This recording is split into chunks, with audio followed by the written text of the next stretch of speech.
I'm Scott Alan Miller. It is Thursday night. We're running late, but it is time for the live stream. So, welcome everybody as we get started.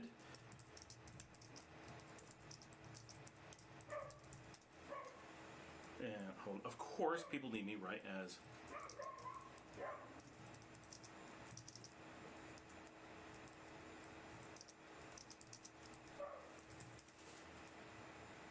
all right. I think people forgot to talk to each other, and of course, while I'm doing the live stream, require me to communicate between people because they don't talk to each other. Everyone in my life requires me to talk to everyone else for them.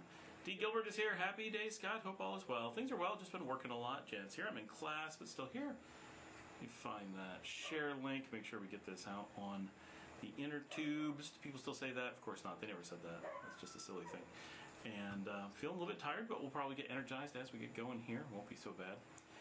And where is? I'll start with the Expats forum.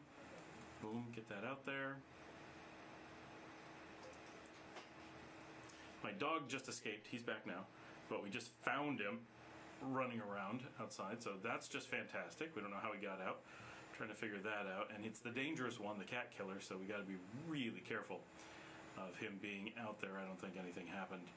But gotta be cautious. So we have that going on. Tony says no sound. All right, hold on. No, I can't find OBS. There's no sound? Are you sure?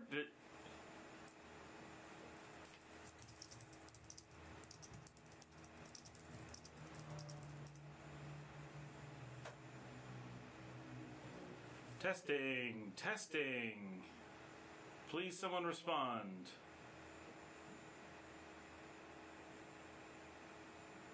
I have no simple way to test. Oh no, there's definitely sound.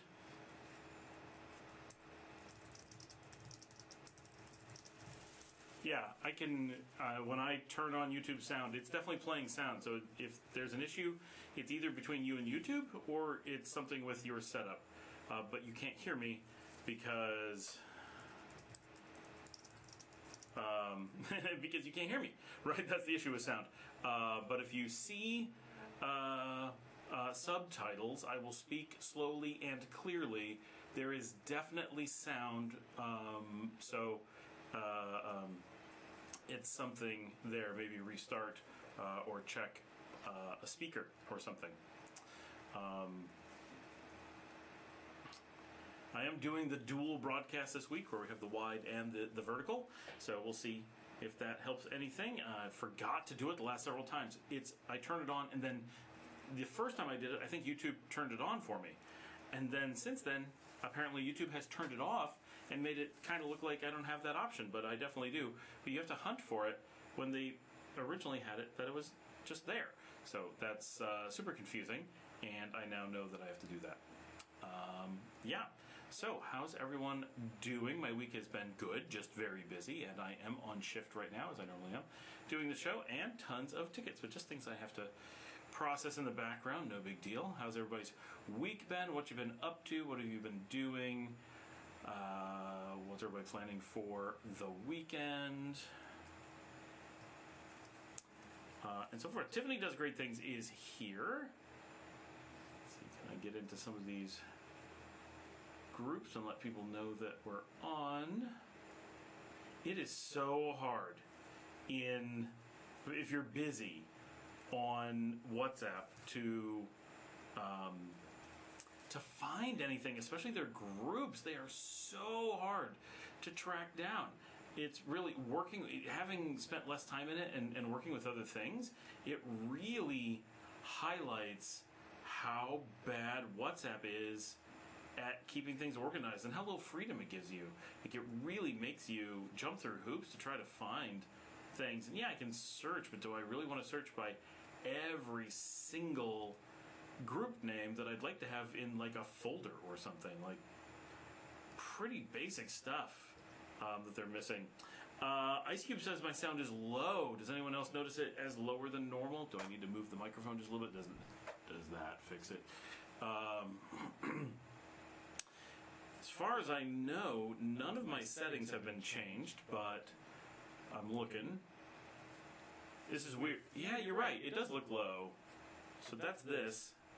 I wonder if someone was at my desk messing with things at some point. There we go. That's probably a little bit too high. There, that's probably a little bit better. Let me know. Girk says, La voz está un poco débil. Oh, wait, do I prefer English? I mean, I do speak English on the show, but it's fine to speak Spanish. Yes, my volume's low. I have guests from Texas. They are also visiting with me to Nicaragua shortly. Oh, that's awesome. There I go. Okay, so it's back up. Somebody turned down my microphone. Someone muted it as well, which could have been me with like bumping it with something, but that's really weird. So I can't show, oh, maybe I can. Everybody brace yourself in case this completely kills the show. Oh, it does not want to move. I'm pulling a lot of cords here. Okay, so this is my control panel, which of course you can't see. Maybe if I duck down. Oh, it's dusty. I shouldn't have showed it to you. But it's got this knob here. If you twist it, that's my volume. So it's a physical volume knob. And then this is the mute. And when I got here, it was muted. So I literally had no sound before the show. I did fix that before the show. But I did not notice that the volume was turned down. It has a cool light to indicate. But it's a Rode, in case anyone is interested. I pretty much just love Rode gear. And so now that's what I buy. I use Rode microphones for essentially everything. Right, this is the pod mic. I've got the Streamer X. I'm thinking about getting the video thing. I've got several of the shotguns for the camera. I actually use real Rode like XLR cables and stuff. Like I'm very happy with them, and I like their color coordinating stuff. Just a little bit fancy. Tony says better. Janet says I turned it up and now it has a wind sound. Before there was an echo, but now when you turned it up, the echo went away. Good. Hope you and the family are doing well. Yeah, I think everyone's doing well. My wife and daughter were in Managua today for a regular appointment for my daughter's toe. She just has a toe thing, has for years. And they got a flat tire with it while they were there, but they managed to get that fixed and just made it home from the big city. And I've really just been working like crazy all week. It's been just a busy week.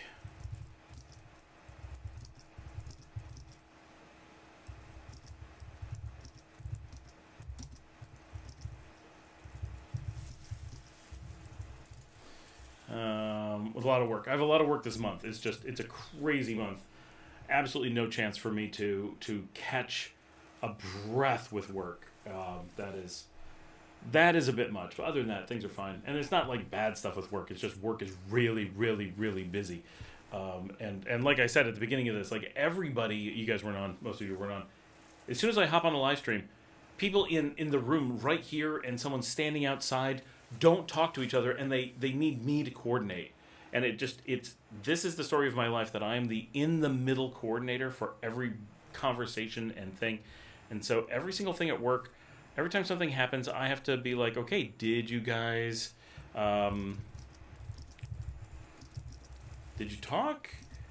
Like I spent all day just go, okay, I said say hello to this person, start a conversation. I have to say that like 20 times. And then, okay, did you respond? Like, it's like, oh my gosh, if I don't tell people, respond to people talking to you, they just won't. Everybody just sits there until I go, did you do the thing? It is too much.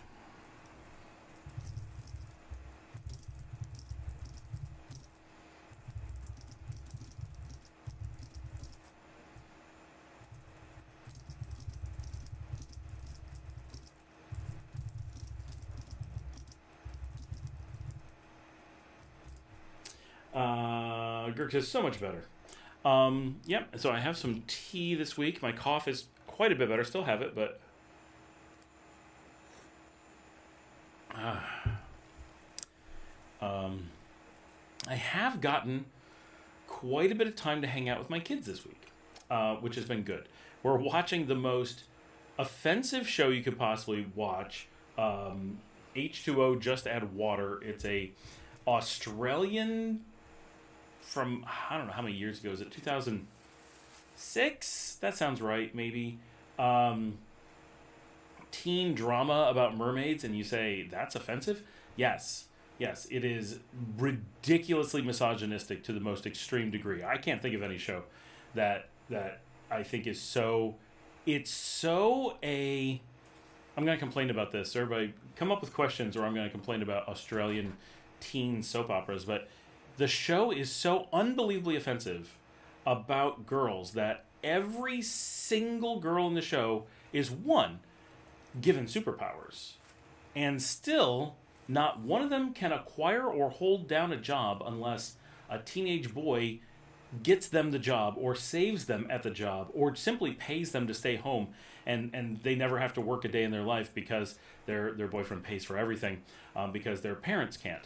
And the show teaches kids to not trust their parents and to be really toxic, and really shows every teenage boy in the show has like hobbies and interests, and they're smart and talented and do all these things.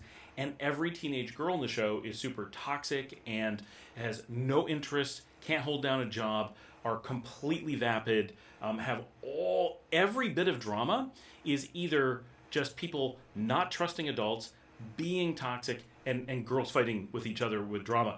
There's it's so offensive in every possible way and feels like it was designed to groom teenagers, to put them in danger.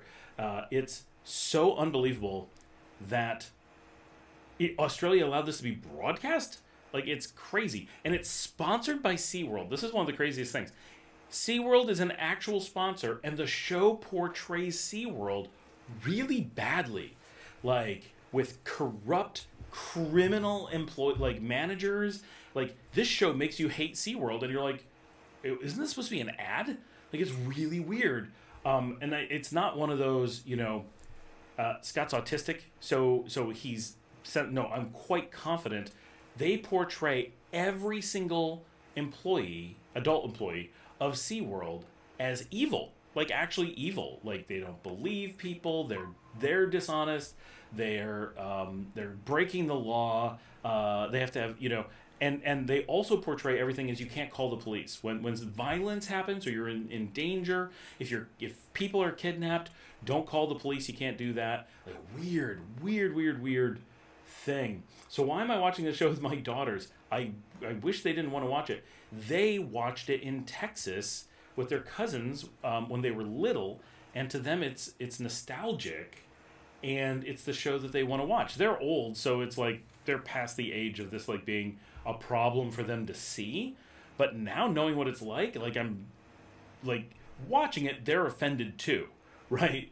But at least we sit and talk about it, like, oh my gosh, these people are being so stupid. Oh my gosh, this is so sexist. Oh my gosh, this is so inappropriate, right? And my youngest is constantly like, so no one in this show thought to call the police? They just kidnapped someone.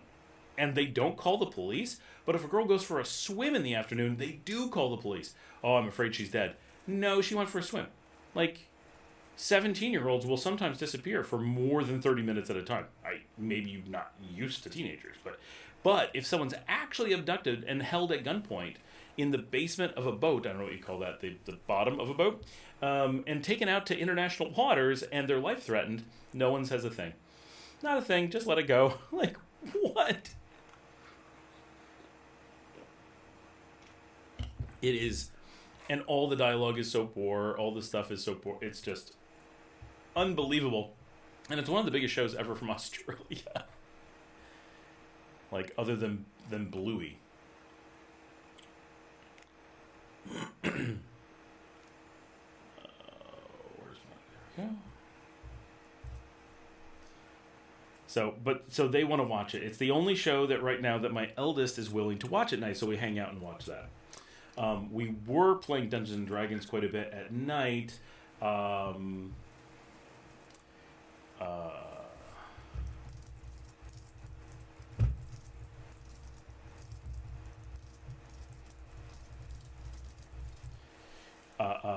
But ever since our cat was killed, my youngest has been too sad to really get back into it. Plus, she's got the same bronchial pneumatic thing that I have, and so it's been like hard to talk and do stuff. So we're kind of holding off. That's what we were doing. This is like the filler that was meant to be in between things.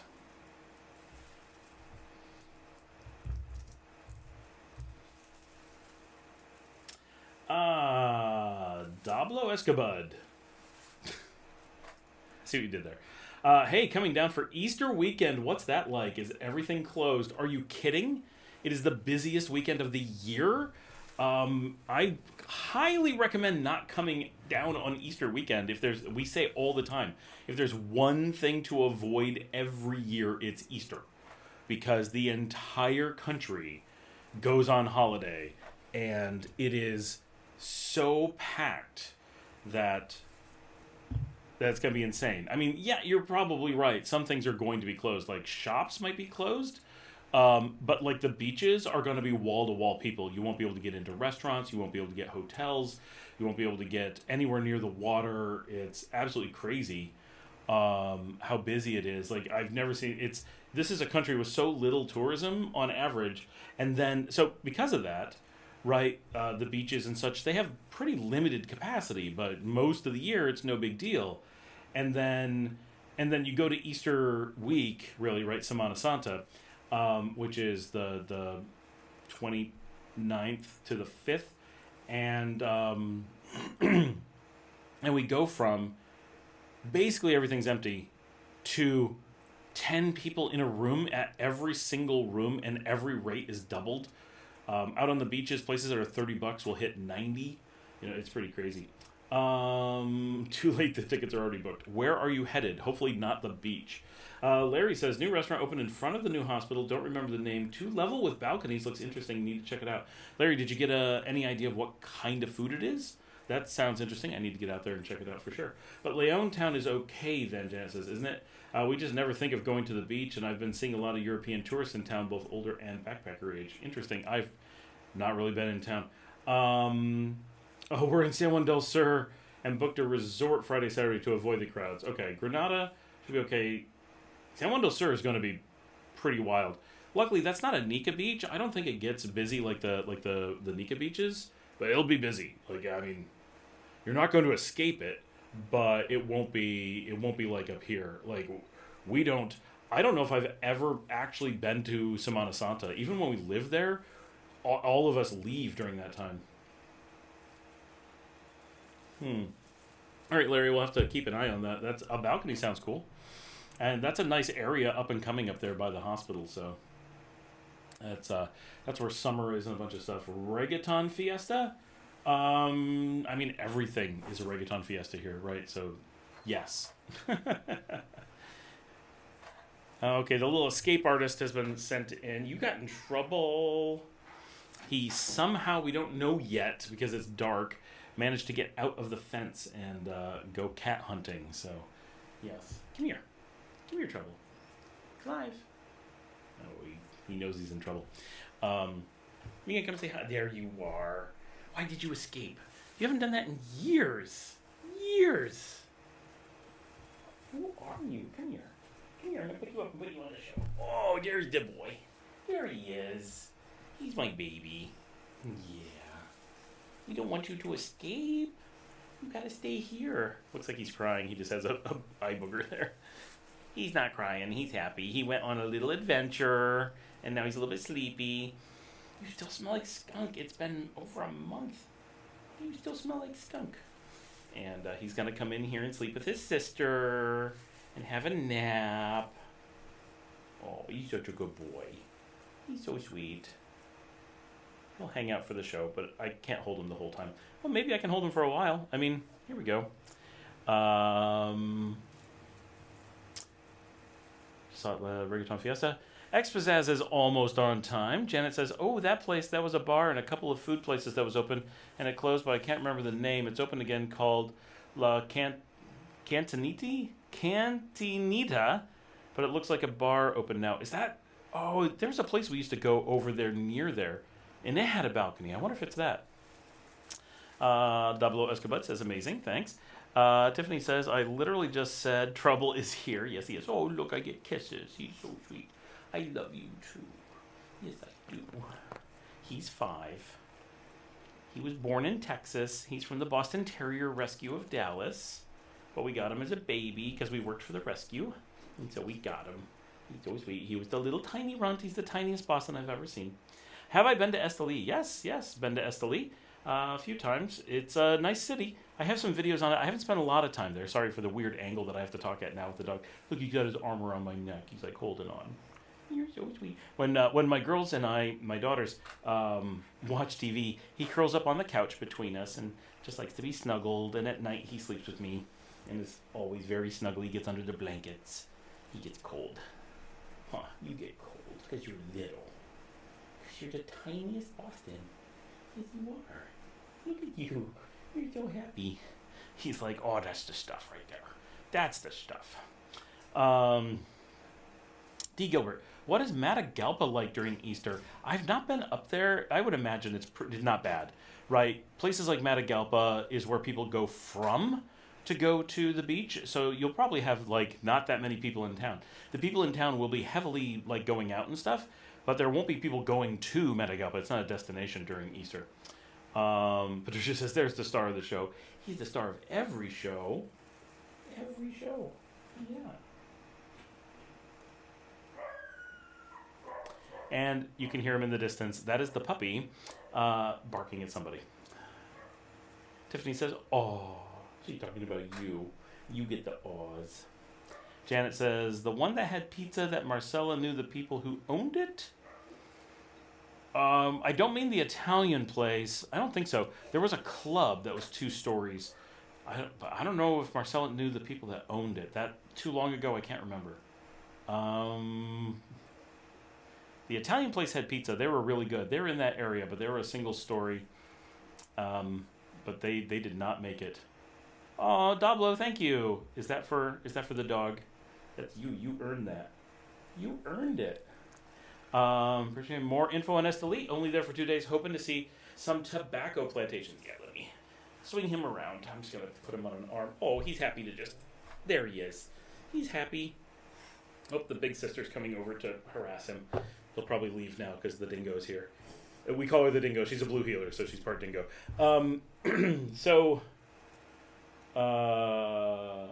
Jan says, the one I'm talking about is different, open, and 1 story. That's the Italian place that closed. They were really good. So more information on Esteli. It's a nice small city up in the mountains. The weather is pretty nice. Things to do. Like, I'm not an attraction person too much, so I'm sure there's a lot more to do than I know. There are some museums that look cool. They were closed when I was there. I really wanted to go. It's a nice city to walk around.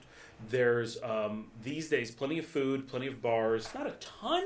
It's not like a food and bar city, but there's plenty to, for a couple of days, you're fine. There are tobacco plantations. If you have not, that is what you said, right? Tobacco? Yeah, tobacco plantations. So the expert on that is Luke. Best thing to do is go into the Expats forum, expats.nicaragua.com. Here, I'll type that on the show. Where can I type? Hold on, I don't have that up.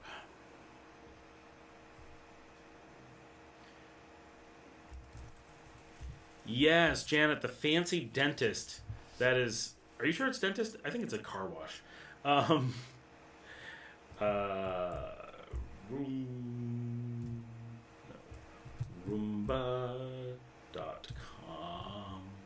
Expats, sneakerroomba.com. Sign up there and ask about Luke. I don't know if Luke's on right now. He's traveling, I think, today. He's in Florida heading back down. But he's the tobacco expert. Like, he used to give tours years ago, decades ago, before he lived here. And he'll know exactly where's best to go and everything in the Esteli area. He lives in Matagalpa, but will definitely be a good resource about tobacco. So just post in the group and he'll find it for sure. But Esteli's nice if there's anything going on. I don't know that there is. If there's a sporting event, they have the nice stadium for Real Esteli. I don't think the soccer season's on, so you'll be unlikely to be able to catch a game. There might be some exhibition or something going on. There's some nice bar stuff around the stadium. The north side of town has some cool stuff. There's some neat places, but it's mostly a city that people live in. It's not a vacation destination, but it does have the tours outside the city of like the tobacco and stuff. And there is some cigar rolling in the city. as well. I'm sure you can get tours at least somewhere. So definitely consider checking that stuff out, or make an effort. Obviously, that's what you want to do. But you should be able to do that without too much of a problem. Janet says, the one I'm talking about, oh yeah, we said that. Larry says, oh, que rico is the name of the restaurant. Oy, que rico. That sounds good. We'll go there. Matthew Davis says, any BTC use in Nicaragua? Thanks for what you do. Well, thank you. No, there's no BTC here. I'm not saying zero. Like, obviously somebody's like, I want to try that out. But there's no way to cash out here. Right? So there's zero incentive to use it. And we also don't have, this comes up on the show about once every 2 months. So Nicaragua has a really functional banking system. And so if you're coming from North America, which is a decent chance you are, BTC or similar, tend to play an important role in mitigating challenges or overhead with the banking system. Right? That's a big draw. When people were introducing it and talking about it and raving about or planning about how they were going to use it, that was a bunch of the, it's going to solve all these problems. It's going to allow you to transfer money quickly, transfer money with less overhead or no overhead maybe. Not the case with BTC, but some crypto does allow for zero overhead. Speed, ease, cheap. And then there's some, hopefully a little bit more secrecy or something. That was never a very big thing, and it remains not very big in reality.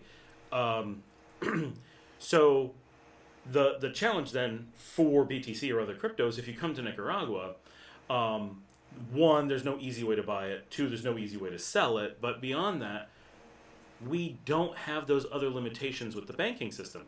So if you want to move money quickly, it's already instant and free and relatively easier than many other things. And so if you don't have any of the things that BTC is there to solve, it doesn't have any reason to get picked up.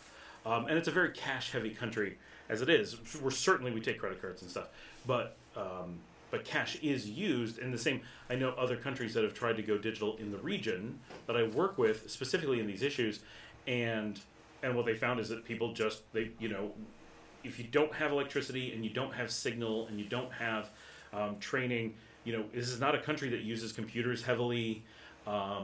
So when people are on cell phones and constantly losing their cell phones and don't know how to back things up and don't know how to keep passwords, like even just logging into email, very, very difficult. Things like BTC become insurmountable and terrifying. And then once you have the no cash out option thing, it's a nail in the coffin, because if, let's get a group of us together, we all want to use BTC, unless we want to keep that money within ourselves, in which case nothing matters, right? But if we want to ever work in local currency, we're completely out of luck, because to cash out, we have to cash out back in the US and then move the money in as if we had never been in BTC in the first place. It ends up just being an extra step. So that's what really kills it here. Are you allowed to use it here? Certainly, right? We're a very free country. There's no limitations on that kind of stuff. The limitations are just practical in this case. Janet says, and it's near the Casa de Cultura. What's my favorite beach? This is David. What's your favorite beach in Nicaragua so far? Good way to put it. I've been kind of to all the beaches, more or less, just because I've been here for so long. I chose Las Finitas for a reason, right? As a general beach, without any, just in general, what beach do you like the most? The one I chose, right? So Las Finitas is my favorite. After a lot of time researching and a lot of time living here, I gotta do something hanging off the side of me as my arms holding him up. I'm gonna try to move the microphone a little bit so you can still hear me. And my gosh, okay. You make things so hard, but you're so sweet. He's in my, you can't see him, he's right here in my lap. So Las Finitas is my general favorite for everyday stuff. But I would say La Boquita is my second favorite because I really like the cliffs. And it's completely different. If you go to La Boquita, in no way would you mistake it for Las Finitas. They're so different. Way up north, I like some of the super northern beaches just because they're empty and black sand. So, I wouldn't do it every day, but they're really beautiful. San Juan del Sur has the broad beach and the quiet bay, which is very different than the rest of the country. So it's cool for that reason. Those four really stand out to me. I like Popete a bit. It's just a nice general beach, but it's kind of like a small Las Pinitas. Valero is really cool. Miramar is nice. Almost all are nice, right? But some of these stand out as like, if I was going to live on a beach and it wasn't Las Pinitas, where would I go? Personally, I would pick Boquita, I think. Oh, he's sniffing the microphone. What was that? You want everybody to see you? Yeah. Bahuehuete did catch our attention. Pochemil, we almost lived on, but once I was actually there, it was kind of eh. There's definitely some nice places that I don't know as well down in Rivas, like Popoyo. I've so little time down there that I can't speak to it nearly as much. Gotta get a microphone. Acupuncturist in Nicaragua. They exist, but I've never run into one. But I do know they exist. Can you find one easily? No. Will they be expensive? No, definitely not. Ron says many pueblos will go to Matagalpa for Easter. Oh, really? Oh, just like its own pueblos, though. Just like nearby, I assume. Expazaz says, what is the best month of the year to visit Nicaragua for the first time? Honestly, just not April. Sorry, Diablo. Diablo Escobar. But April's the one that we generally avoid because it's like the hottest, least air, most logistical problems. It's the one time that like you run out of hotel rooms and stuff. Other than that, it comes down to half the year is dry, which we're coming to the end of, and half the year is wet, the monsoon season. And so for some people, and just randomly, right, you may be a dry weather person, or like me, you like both, but you like there's no rain, you have no, like weather is so consistent. What's it like today? Sunny and 91 all day. Is it going to rain? Nope. Is it going to be cloudy? Nope. Is it going to... No, you can stop right there. Is it going to? No. Unless you're going to say be sunny and 91, it's not going to.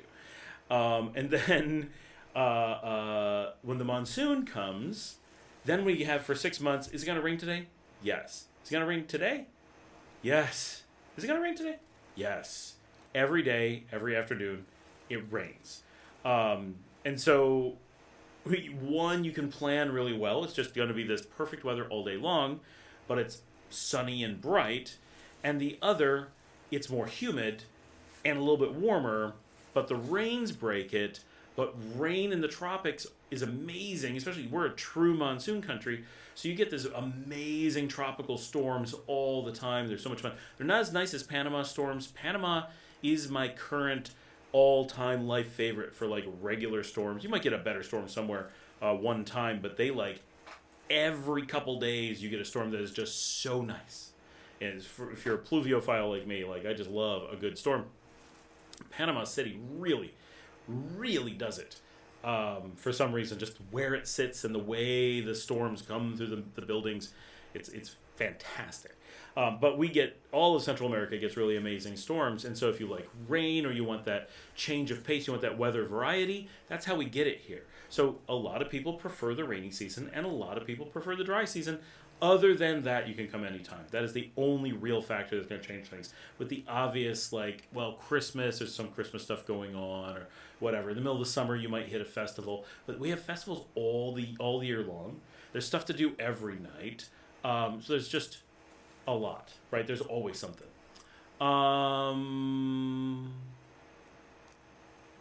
Dablo says, we just missed the end of the Real Esteli season, unfortunately. Yeah, that's what I thought. Have I heard of the L14 ruins? Which ones?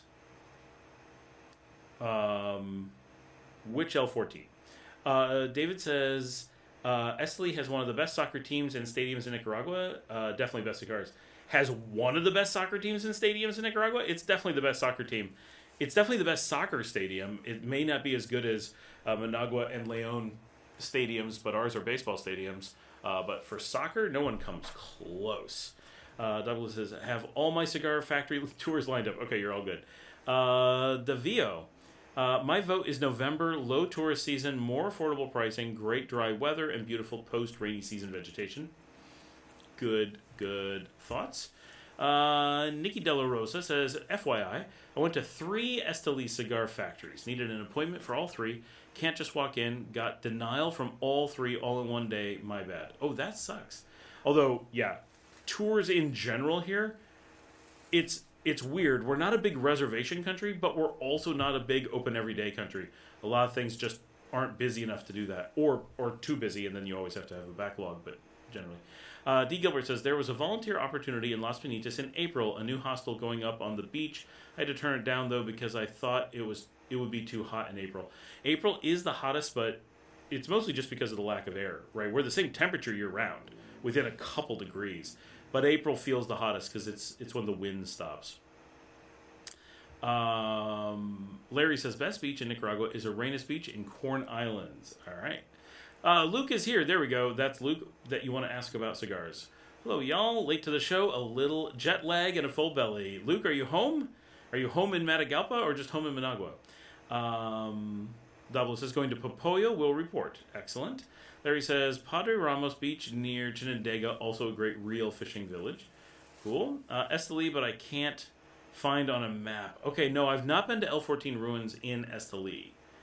I'm not even aware of it, so definitely report on that. I want to know. Dirty Chivo is here. Hola, everyone. We have a good number of people on. We got 34 people on, which is, I mean, it's not crazy, right? Our record is like 250, but 34 is a nice solid opening, and it's just me with a tea and a Boston Terrier on my lap. He's so happy. He never wants to sit on my lap like this. Well, I mean, he does, but like during the show, I mean, he doesn't do this. He's such a sweet dog. Until he eats the cats, then it's not good. But with us, he's good. He's a happy boy. Courtney Rivers, 8796. Hi all, enjoying this info. Still looking for quiet beer restaurant expats in Leon suggestions. So that one's tough. Janet's here. She'll help jump on with that. Larry will know. So quiet restaurant, your best bet for quiet restaurant is Summer. Very expensive though. For good quiet restaurant, if I had to go for a quiet restaurant, I'm going to answer these separately, right? If I was going for a quiet restaurant, my number one pick would be Twins. Right off the square in Sutiava. Epic location, in my opinion, right? I love the like old indigenous city square vibe. Like, that's really cool. As absolutely non-touristy as you can get, and yet the location is epic. You'll go there and be like, this is Nicaragua. Like, not like Leon, like I'm in a big city, there's the cathedral, Nicaragua. Like, you're going to be, wow, this is real Nicaragua. But very easy to get to from downtown. Twins has quite good food, really good service. They have an air-conditioned enclosed room. They do own a hotel or hostel that's attached to it now. The owners watch this live stream, so that's awesome. But the whole thing, really good service. It's my pick for top restaurant in the city, I would say.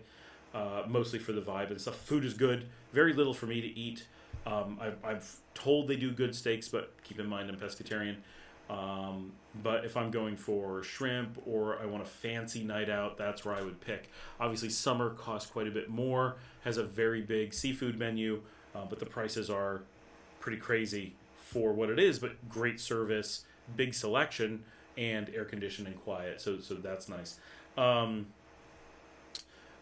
quiet beer, I mean, you can get beer anywhere, but it's going to be just, a bottle of Tonya. You're really, really set for that. For a place with expats, someone's going to be like, well, what are you talking about? And mention a place, and I'll be like, oh. But I honestly cannot think of a single restaurant where I could go and run into expats, except the obvious Friday night a lot of us go to Via Via, which I will not be at tomorrow. I'm just so busy. But like, there isn't an expat restaurant in the city that I'm aware of. Any given place you might run into someone, right? People like me or Larry, we could go anywhere on a given day, right? But I mean, I can go 3 months, except for Via Via on Friday nights, without running into an expat at a restaurant. Like, that's not a common thing. If it was my goal, I probably could find some. If I went to El Sestao, that's probably pretty high likelihood of an expat or two. Certainly not always, but higher than other places is right on the square. Food's not bad, service is good, prices are surprisingly reasonable considering their location.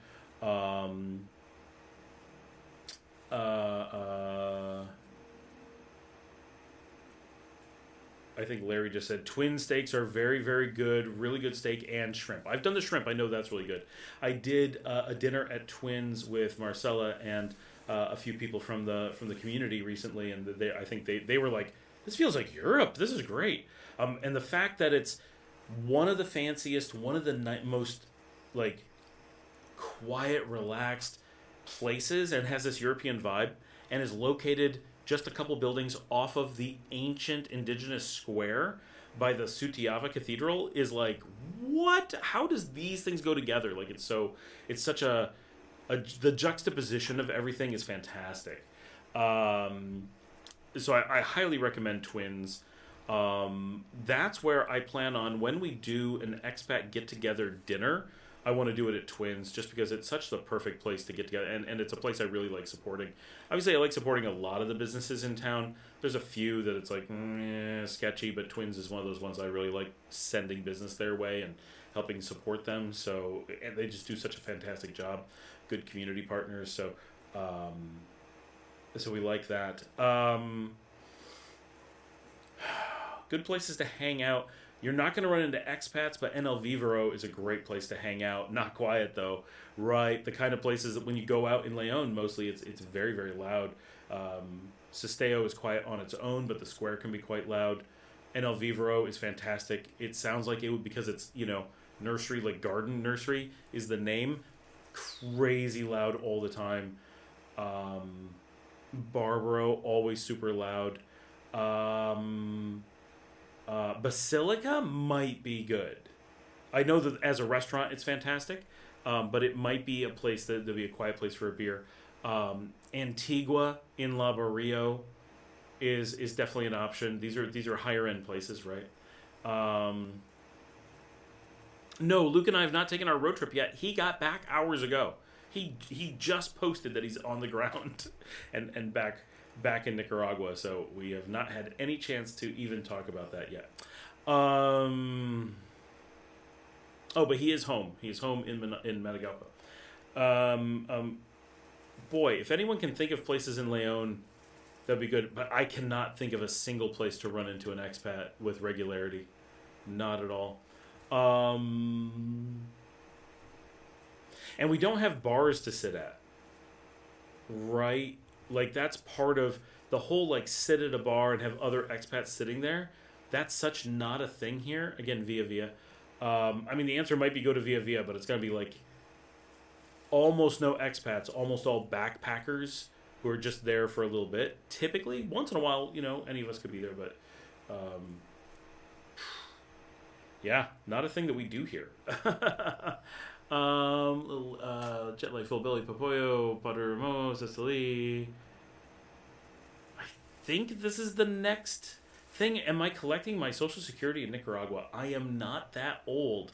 I do not get Social Security, and I would not collect it here.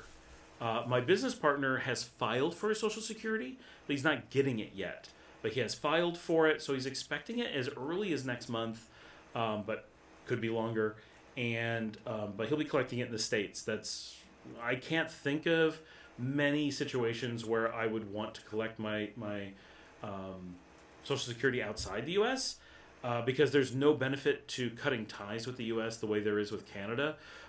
So generally, I mean, I can imagine scenarios where you can make it work, and I know some people who do this, but it's such a pain and so inflexible to move it to Nicaragua or anywhere.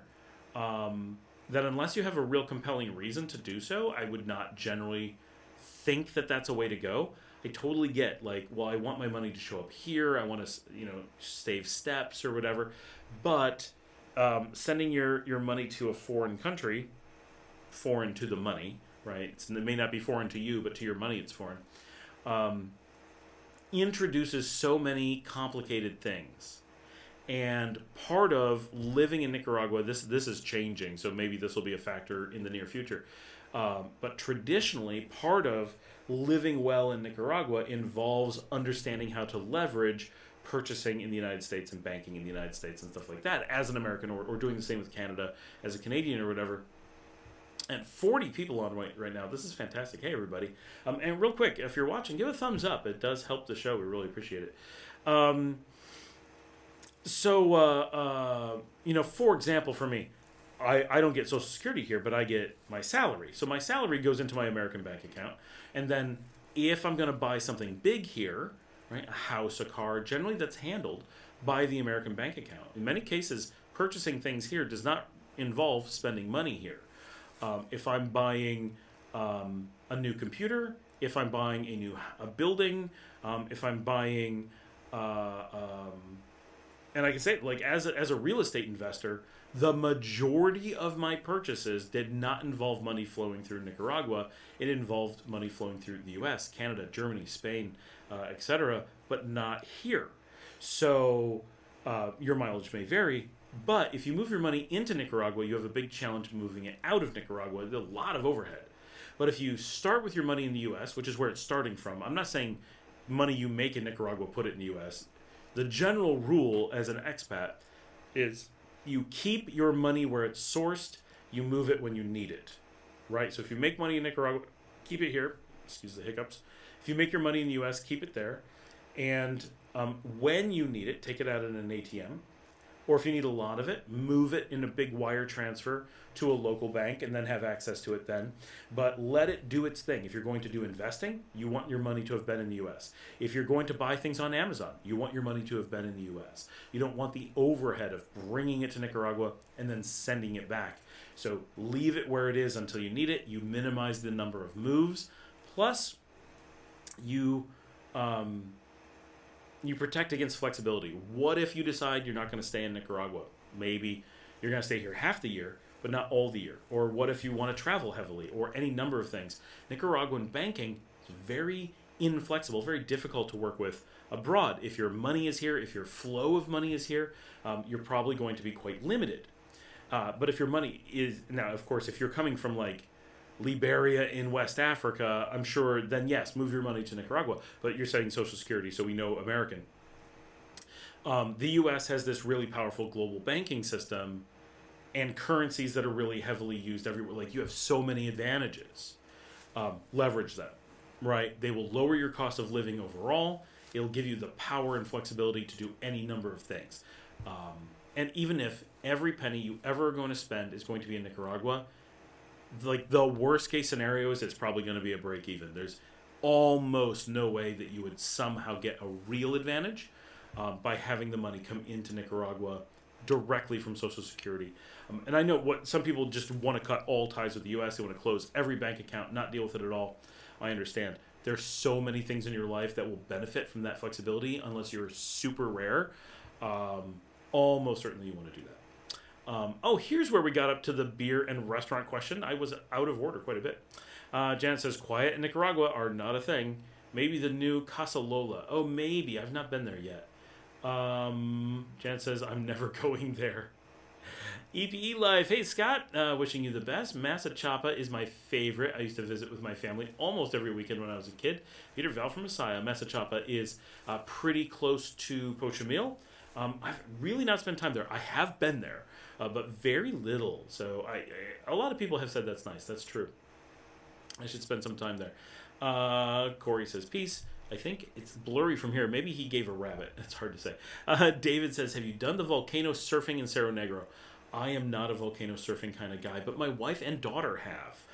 And this is back when she was 13. She surfed the volcano. She's 17 now. And they had fun. They thought it was cool. I know everyone who does the surfing there.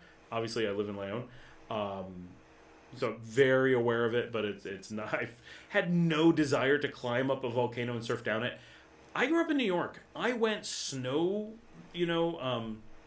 sledding on snow my entire childhood, I have no need to do a less comfortable, sweaty version of that now that I'm an adult. I'm good, but I hear it's great. Noelcast says, "Good evening, Scott. What do you think about the Middle East mess? It's getting pretty wild. The stock market, gas, and the streech is close. What a mess. Thank you. Good night." Yeah, things going on in the Middle East are pretty crazy. Of course, we knew this was going to happen.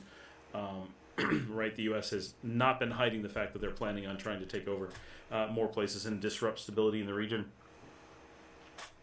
So it's, super depressing. Here, obviously, we're sad about the situation, but we're also really glad that they are distracted there. And are you aware that they are now fighting in Ecuador as well? The more thin the U.S. is stretched, the more we don't have to worry about being on their radar here. So thankful for that. John Blair says, "Hey Scott, I didn't get a chance to watch all of your Enclave video. Did any of your viewers provide any feedback that gave you a perspective that you hadn't thought about before? Just curious." On that video, no. I did not get any feedback that I've seen. It's possible that some is hiding, right, because it does that. And I do go through a process of trying to discover all the comments that people made. But I didn't get any, and I feel that that's and I could. This is how you know I'm probably wrong, because I'm going to say this. I feel like I have a pretty good idea on the enclaves, and I totally get the draw of an enclave, right? I know that my tone, and I think if you're someone like me or Janet, for example, or Brent or Luke, who really, really like the cultural integration of coming to, I'll say, a new country, but specifically this one, right? I've visited other countries where I don't want to culturally integrate nearly as much, although to some degree I like anywhere.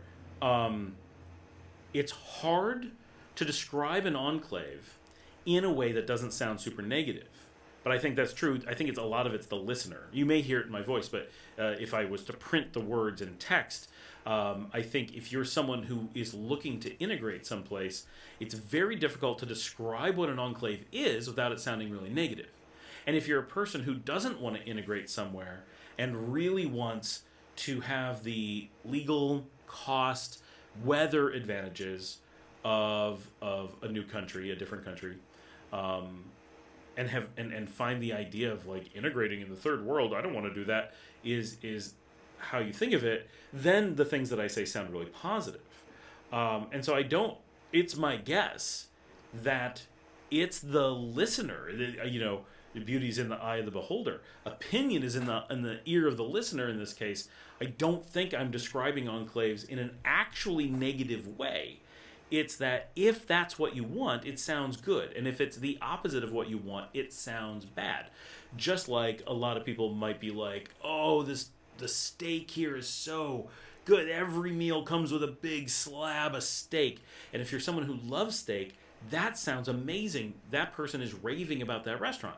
And if you're a 25-year vegetarian, you're going, I don't want to eat there, right? Thanks for warning me. Right, and the same statement for one person is positive and one person is negative, and it's our perspective.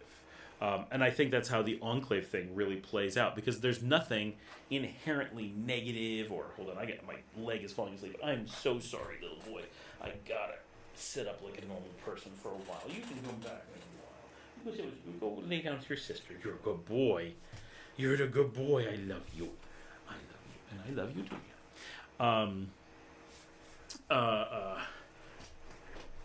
Right, nothing in the description. Right, the idea that you don't want to integrate with another country, that's actually not a bad thing. Right, it's not like, but you should want to do that. That's not real. No one should do that. I mean, it's a good thing from this makes your life more flexible. This makes you more easily able to adapt to things in the same way you should be able to eat grass and live off of it. Well, that sounds bad. Well, sure, it sounds bad, but you should be able to. And then what if there's nothing else? Nuclear fallout, at least you can eat the grass. There's no fruit, you're okay. Okay, I can see what you're saying, right? Like, in that sense, it's good for you to have more options.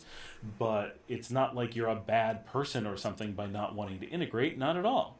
And if you don't want to integrate, then not living in an enclave and being in a spot where it kind of behooves everyone for you to integrate, well, that's probably worse. The enclaves serve an important function at that point. So we mean good enclaves or bad enclaves are still bad.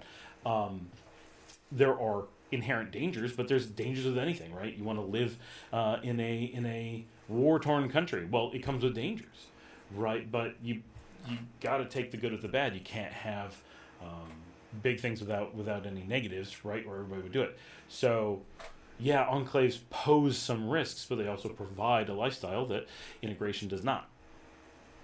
But no, I didn't. No one came back with like some strong. This is why I want to be in an enclave or anything. I do wonder what alternative perspectives would be out there, because I did put a bit of thought into it because multiple people had asked me about it, and so I was pondering it a bit.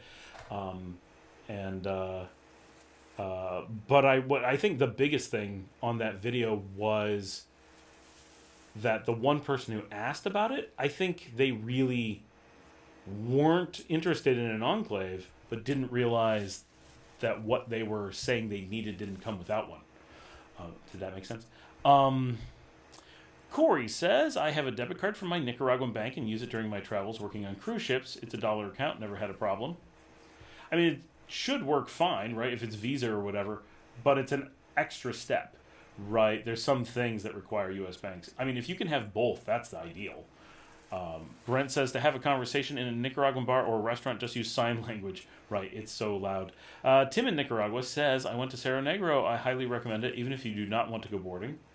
I may start, this is Expozaz, I may start by escaping the winter cold and becoming a snowbird in Nicaragua.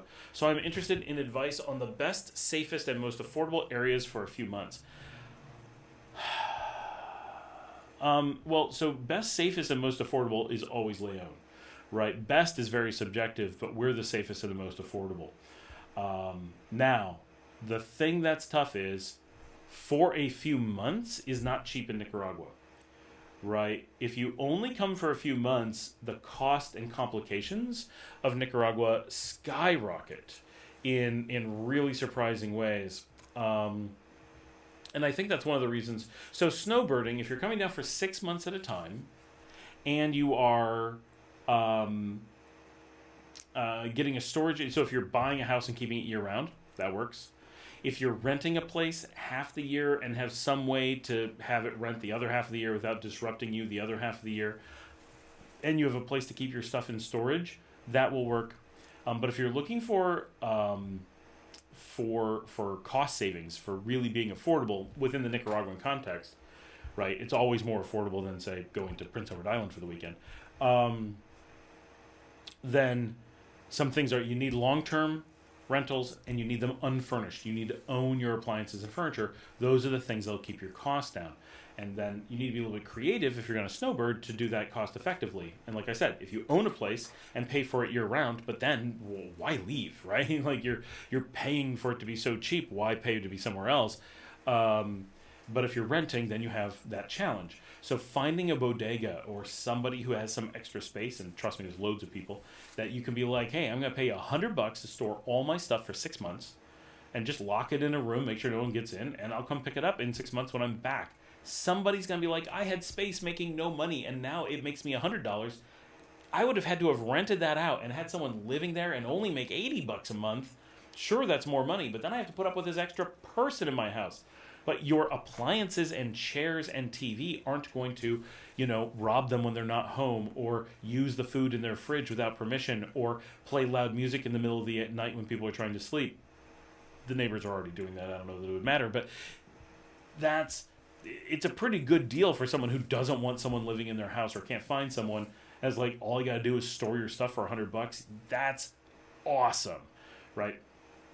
And you think about it, like, I have a bodega. What do I keep in there? I don't know, 2 suitcases? I don't need that much storage. I don't own that much stuff, right? So, people have this, right? It's not hard here to have a little storage shed or an extra room in their house that they would happily make a few bucks on to just have stuff in there. Conversation, Cerro Negro, escaping. Best, safest, most affordable. But that's going to be your biggest challenge. That 6 month barrier, doing anything for less than 6 months, just problems. John says, I personally would love to have a cultural integration experience in Nicaragua, but at the same time, I want to play pickleball, so yeah, the draw to an enclave life is real. So that's exactly the misconception that I'm talking about. So pickleball does not require an enclave. Now, specifically, it actually drives people like me away. We were talking about this at dinner just the other night. The one restaurant that we really like in Las Penitas overlooks the pickleball court, and I actually dislike sitting there because I don't want to be around the pickleball crowd, right? But in general, Las Penitas is so not an enclave, right? One of the reasons that we are drawn to it is that we don't want to be even remotely close to an enclave. Now, if you watch the whole video, I talked about how San Juan del Sur acts like an enclave. It's enclave light, but it's still not an enclave. It has enclaves in its zone, but it itself is not an enclave. There's towny bars, and the population is actually 50% Nicaraguan or more, probably more. There is still Spanish spoken everywhere, but lots of English. There is still things that cater to Nicaraguans. It is not just an expat experience by any way, shape, or form. You are not insulated. You are heavily not required to integrate. You are not insulated from it in San Juan del Sur. So even that is not an enclave.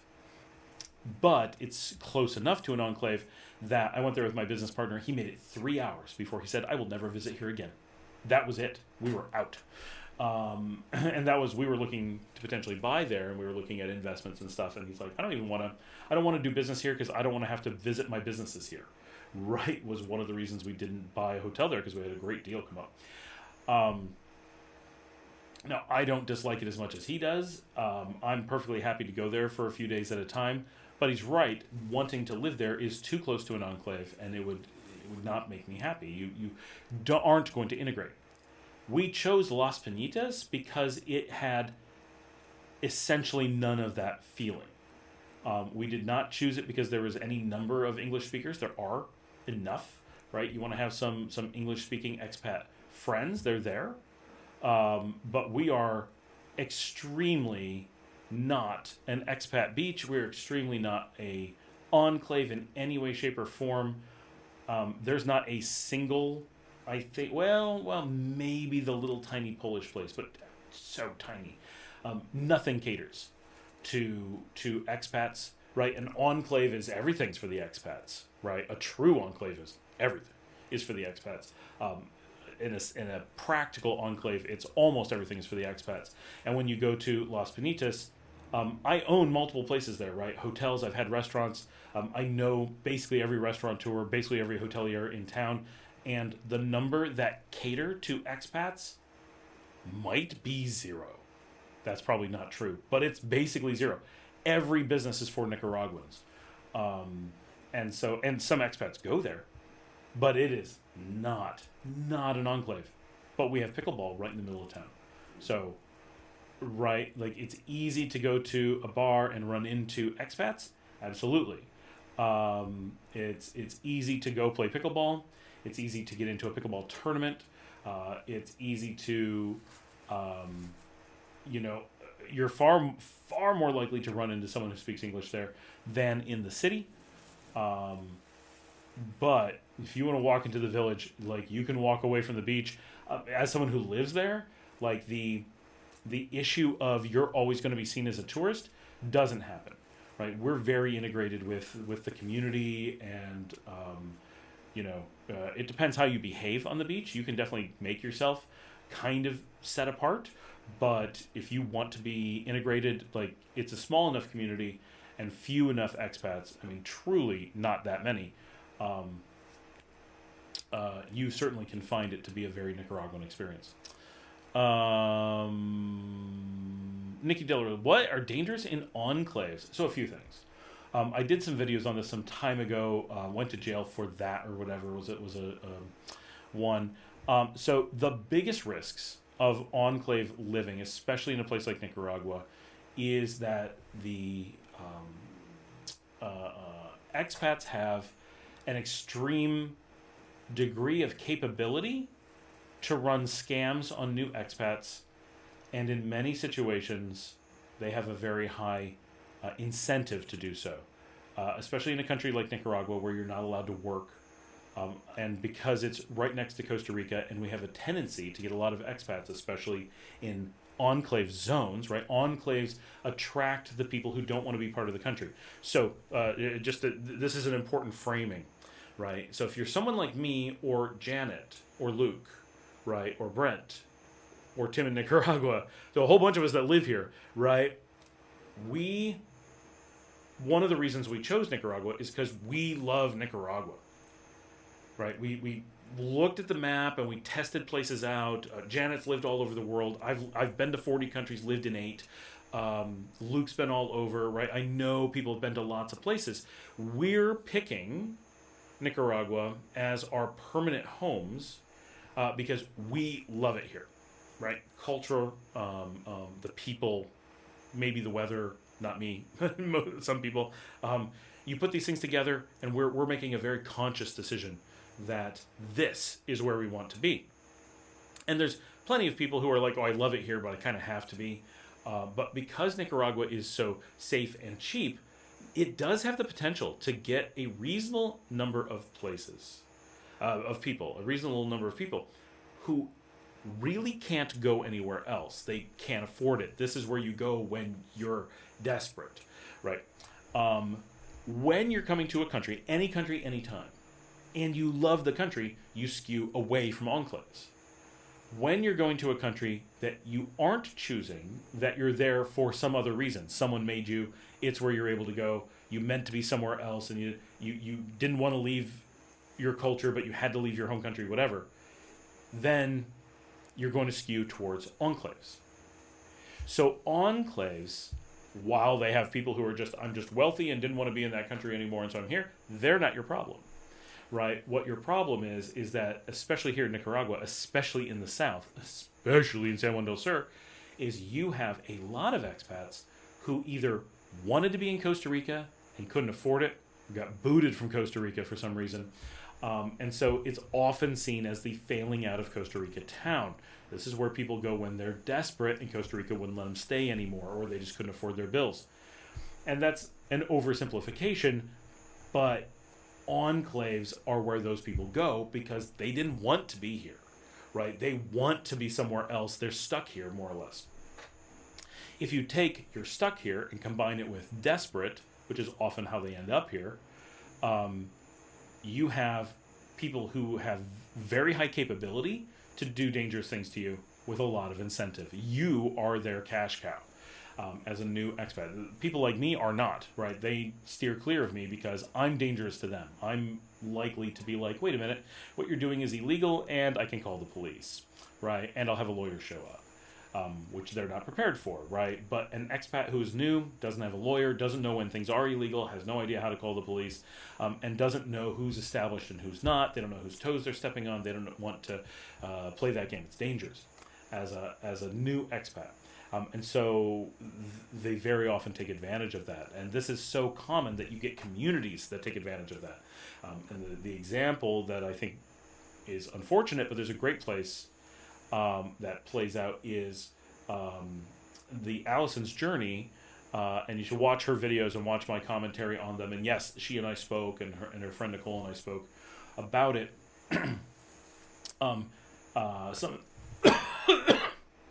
And very importantly, right, Allison is this great example that we use all the time where, and I don't know her that well personally, right? I've had a few conversations with her.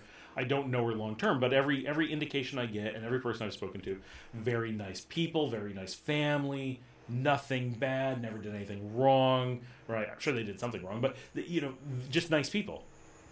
But, and I don't know that this was a conscious decision, but they went for the San Juan del Sur area. They went for an enclave, gated community, only expats. They did, possibly quite accidentally, very much isolated themselves from Nicaragua. And they lived here for years. And they're an extreme example, but they're one that became very public and very well known 2 years ago. And they ended up going through a situation where the community came together and scammed them in such a way that it tricked them into not getting a lawyer when they needed one, tricked them into her husband staying in jail for something he didn't do, and just because they were scared, right? They managed to create a situation where the community preyed on them and did horrific damage to their family. They had to flee the country. At the end, I doubt we'll ever be back. And all of it came down to expats trying to prey on them. A little bit of locals jumped on because there were these expats who had kind of put this scam together. But it only worked because of expats. It only could happen. It required both that they had isolated themselves in an enclave and had not integrated. And when you don't integrate, you lack the skills to protect yourself. In some places, like France, that may not matter so much, or Canada, right? As an American, if I move to Canada, I don't have to do very much, and the legal system is mostly going to work for me because it's all very obvious to me, and the language makes it very easy for me, and the systems are very much built to deal with travelers pretty well, or foreigners, or expats, or whatever. In Nicaragua, in most countries, right, you're going to struggle. Oh, I don't know how to deal with the police. I don't know how to deal with a lawyer. I don't know how to... I don't know how things work. I don't know when to be scared. I don't know. They were tricked by things that were really implausible, that if they knew anything about Nicaragua, anything, and casual knowledge, had they watched my show, even years ago, everything they needed to protect themselves, including how to get help, everything, they would have known. But not only did they not watch my show, always a mistake, right? First lesson, watch my show. But they didn't have Nicaraguan friends. They didn't have time dealing with the country and just doing things in the country. And so because they hadn't integrated even casually, when something went wrong, they were people who had built their lives and had invested everything they had, bought a home, put their kids in school, lived their lives in a bubble in a country they didn't really know much about. And so even her description of, like, they had to go to a faraway place to go to the police station. We're like, why would they go far away? Why wouldn't they go to Rivas, to the regional? Like, she was describing all these things that made no sense. Turns out she was talking about Rivas. She didn't know it was around the corner. She didn't know it was their local capital. She didn't know that we all knew that was where they would go to jail. Of course, where else would you go, right? It's your local office. And so she didn't have the tools to live here. But on paper, she was a long-term resident. So no one's going to jump out and help her, right? The police are like, she's a resident. Like, she lives here. And the courts are like, she lives here. Or it's really more about her husband, but the same thing. Whereas if you were a tourist here for the weekend, completely different things would have happened, right? The embassy would call somebody, and, you know, things would get done just because, you know, you're a tourist. And there's no way you know anything or have any resources. But there was no way, no one could believe that she didn't know what to do or know how to get someone to know what to do. And so she had isolated herself. Her family had isolated themselves so much that the community around her in the enclave knew they were isolated, knew they were vulnerable, and preyed on that and put together a structure to destroy their lives, right? In an attempt to steal all their money, which they got a ton, right? And when you talk to people who come to Nicaragua, and a lot of them end up leaving because they go around the enclaves, and their stories are pretty common, right? I don't want to say it's everybody, but it's extremely predictable. They're going to go and they're going to be like, here's the list of real estate scams. Here's the list of false investment scams. Here's the things where they were told misinformation about all these things. Like, we can predict certain things pretty well. And there are things that make living here seem really negative. There's a reason why you talk to people from some of these enclaves and they have no clue. They don't know they don't know anything about the government of the country. They don't even know who the leader is. They'll repeat stories that are so implausible. I'm like, have you just looked outside? Right? Like, what, have you lost your mind? How can you think these things? You live here. But the degree of isolation is so extreme. And then on top of all that, enclaves encourage regular crime. Right? I don't want to say encouraged, but you know what I mean. If you are like me and you live in an integrated community, and I say this, someone tried to rob my neighbor the other day, so it happens. This is the season, just going into Semana Santa, when theft does increase, so everybody be a little bit aware. My lawyer was robbed the other day. My neighbor had an attempted robbery, was foiled, and some friends, drunk, walking through the middle of the city, middle of the night, foolish time to be somewhere, got mugged. So it has stepped up a lot, right? Normally Leon is very safe. This time of year, we do be a bit cautious everywhere. But when you're in an enclave, right, you kind of have to empathize. This is terrible, right? Empathize with a criminal. If you are someone who's looking to steal some things that are laying around, or you're a bit more violent, and you're looking for someone to rob, right, possibly at knife point, are you going to go rob your poor neighbors? Are you going to pick on someone like me who helps out the community here, part of the community? Everybody knows me. The police know me. Like, I'm a high profile person because I'm part of the community, right? The neighbors are going to be pissed at you because they're friends. We help them out. They help us out, right? They don't want their neighbors being robbed. We're part of the community.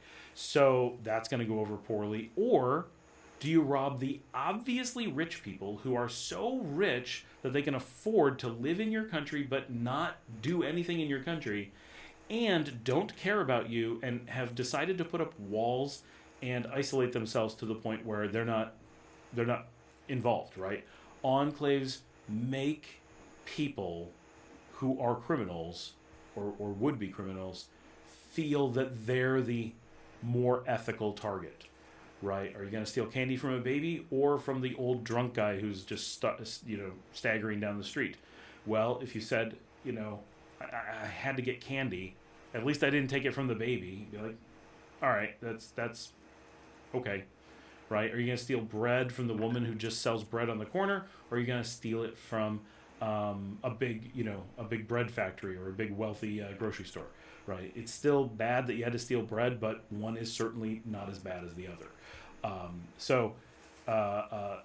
It's the if someone has any qualms at all about stealing from their neighbors, stealing from their cousins, stealing from people who are part of their community, enclaves relieve them of a lot of that feeling of guilt. And in some cases, you have people who are like, that's an enclave of people, and so this happens a lot with the English speakers in San Juan del Sur. I don't know how often this runs through people's minds, but you have to remember that this is a country that was colonized and everything was stolen from the people by Americans, and Canadians aided them, right? Didn't do the colonization, but sided with them and helped promote their cause. When you are from those countries and integrate with the communities here and are like, I can't believe they did that to you, there's a lot of solidarity.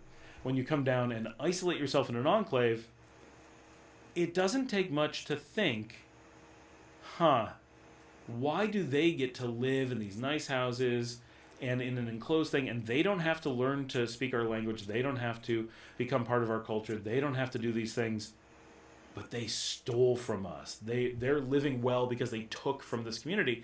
You can see how quickly creating an enclave, if it was an enclave of Chinese, right, which exists here, that doesn't happen because China never did anything to Nicaragua. It's a purely neutral or positive enclave in that perspective from the view, but an American or Canadian enclave easily carries, for a lot of people, a strong negative feeling. There's still a lot of people of could rob you age who participated in a war to keep their country safe because the United States actively tried to take over this country not that long ago.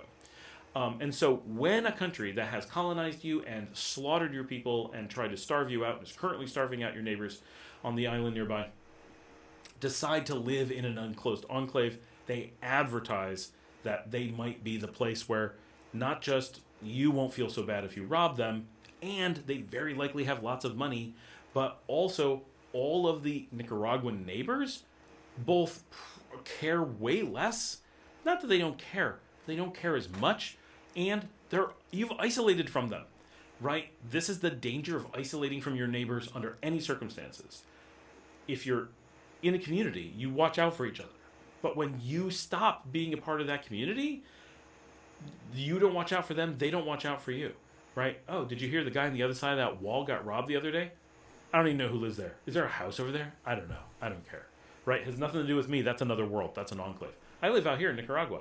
That Could be Paris for all I know. I don't know what's in there. I'm not invited, right? They've decided to be on their own. So if you put those pieces together, it's easy to see why it's not that enclaves are dangerous, but they're essentially never as safe as their surrounding country, or at least their surrounding zone within that country. But that first part, the second part is minor.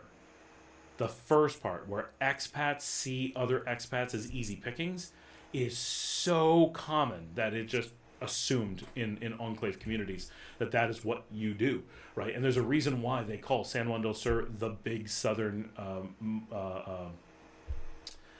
what do you call it, a multi-level marketing scheme, right? Because that's what it feels like. Everyone's out to sell you something. Everyone's out to scam you. Nobody has legitimate work or legitimate income. If they're not scamming, they don't have anything. Janet says, regarding the Social Security thing, my Social Security goes to my U.S. bank account where I used to work, and my income from teaching online is transferred monthly from Switzerland to my bank in Nicaragua. In that case, right, you're getting paid in a third nation country, so you got to pick for it to go somewhere. If you have to pick for it to go somewhere, then Nicaragua would make sense, because you can't just leave it in Switzerland.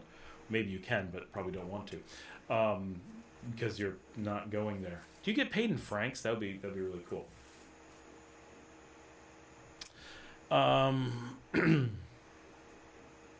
Luke says, pickleball players in Florida are one step away from a homeowners association. They take over public parks and run anyone off that isn't with them.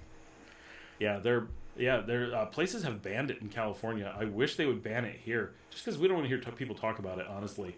Like, it's so unbecoming to a community. Like, I don't even know what it is.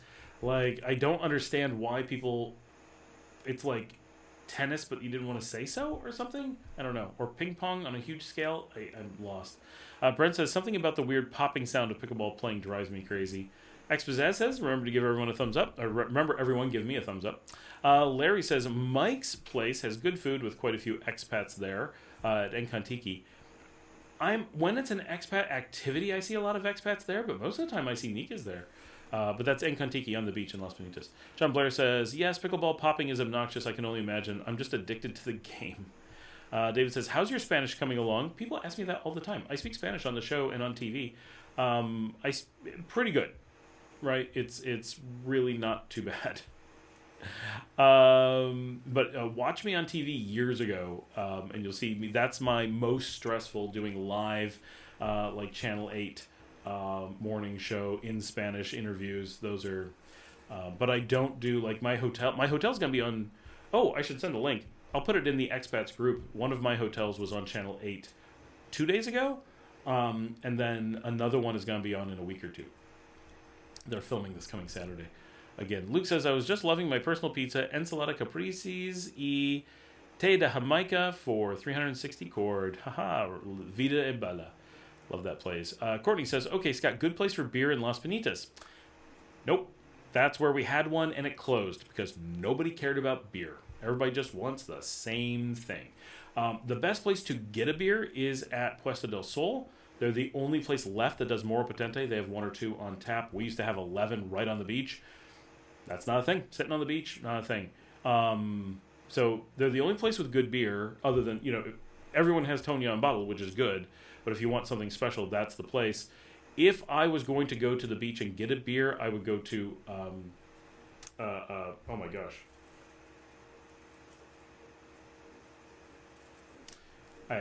My brain is just, it literally is in front of my front door. I can yell into there. Chilitos, my gosh.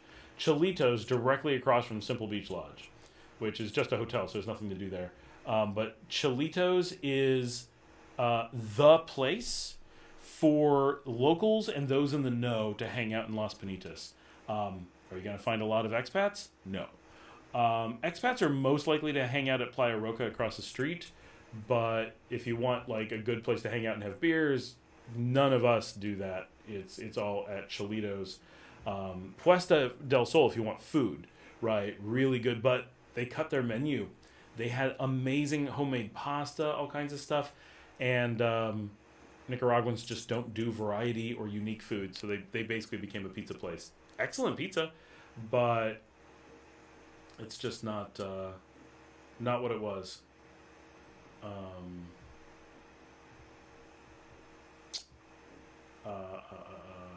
just looking at the beach. Can't think of.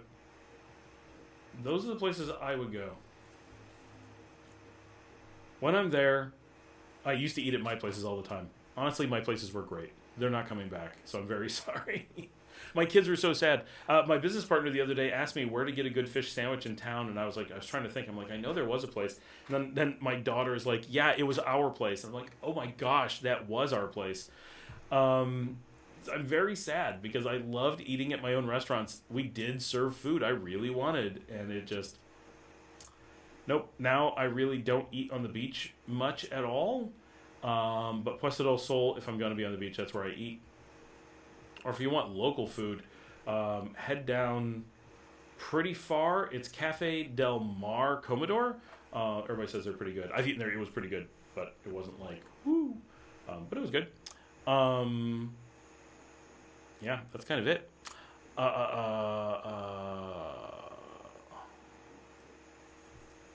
Tony says, I met Dr. Betsy today. She was very nice and helpful. That's awesome. Hopefully you told her hi from me.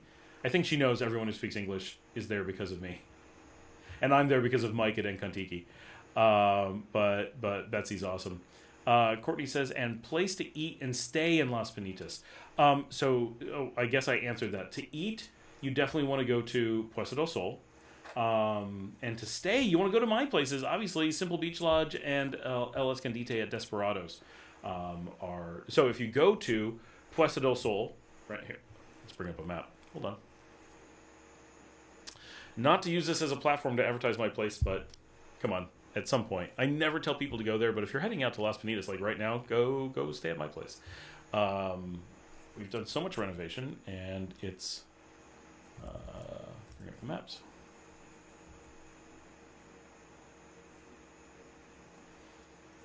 There we go. Where's my... All right. I've got to set this up so I can share the map. Suddenly I'm hungry. Oh, because I forgot dinner. Totally forgot dinner. What am I going to eat? Boom. All right. So this is Las Penitas. Let's zoom out just a tiny bit. Oh, it's done the thing where it stops zooming. Hold on. Hate that. All right, try this again. There we go. Okay. So this is Las Penitas. This is the road coming in from Leon, in case that isn't obvious. This is Ponaloya up here, but you come down and the road splits right here, and you come into Las Penitas. And so kind of the heart of town is right about here. And so let's zoom in a little bit. And you've got... wow, it's not going to show it. This is the Simple Beach Lodge. It's not going to show it no matter what I do. It's like, nope, not going to show it. It's out to get me. It showed it a minute ago. It's definitely not out to get me, but there we go. Simple Beach Lodge, located right here. Just redone in inside pool. Plenty of rooms. It's a I don't know how many rooms we have now. 7, I think. But we're right here. And then Cholitos is right here. Now, this is Townie Bar, but it's the place where everybody hangs out. And plenty of expats go. It's funny because to us, that's not it. That's it. It's a very basic place, and you're always like, it's just Cholitos. But they've actually done a really nice job. It's up on this like rise, and it gets a little bit more air. It's off the beach, which is actually what you want for beer at night. That's not it. Yeah, just go and get a beer and hang out. It's the simple little towny place, but it's where people in the know go. And then you can walk straight across the street and stay at the Simple right there. And for food, right here, Puesta del Sol. Cute place, but really good food. Sadly, it's mostly pizza, but they do have gnocchi. These are old. They have a new pool there too. Oh yeah, I've never seen it from that angle. That's really nice. So the Simple, and then if you're looking for a hostel, Caracolitos right here. That is the hostel I would recommend. Definitely the surf party place. And then go down just a little ways. And then here is El Escondite and Desperado. So this is one of those ones everyone tries to, because I'm kind of well known, everyone goes in and reports the place is closed, so it disappears, but it's right there. So there's a sign outside that says Desperados and El Escondite, which also has a pool right there. There's the pool, and this is the hotel right there. And right, both Simple and El Escondite are right on the water. And then if we come down here, I feel like I've gone too far. Have I gone too far? No. Polish food here. This place is cute and interesting. A little bit expensive, and it's real Polish food. It's Polish restaurateurs. So check them out. And then come way down here if you're looking for fancy local, like traditional Nicaraguan, but not from Comodoro. Restaurante Mi Rancho del Mar is the place to go down there. And Bertha is really famous for their fish. And then of course, Encontiki, that Larry mentioned, is right down here. Those are the main spots. And then Casa Mila is my housekeeper's rental that she has, or her family has. I don't know if they're open tonight, but I've shown this on the show before. There's actually 4 rooms there, I think. So yeah, those are the places to go in Las Bonitas. So definitely check it out. TJ says scam Juan Del Sur. I like that. I'm going to use that. Janet says they pay in dollars, but I think they don't want to have any mess with U.S. taxes if we don't live there. There isn't any taxes if they pay the U.S. That's not how it works. Edwin says, hey Scott, happy Thursday night. Thank you. For stuff I have to tell you here. Okay. Davio says Western individualism has no place in Latin America. Collectivism. Woo! We're a rice country. Has anyone seen that? I saw a really interesting anthropological study about how countries that live on rice, like Nicaragua, end up being very collectivist because rice has to be grown by a community. And countries that run on wheat, like the United States or France, you don't need collectivism, and you can grow all your wheat on your own. And so individualism tends to win out. And so this very basic, you'd never think of it, where your grain comes from, is seen as a really major indicator of how culture develops around some of those behaviors. Expazaz, can't you just use a teleprompter for Channel 8 News? You cannot, because it's a live interview and they do try to trick you. So you would not get a teleprompter.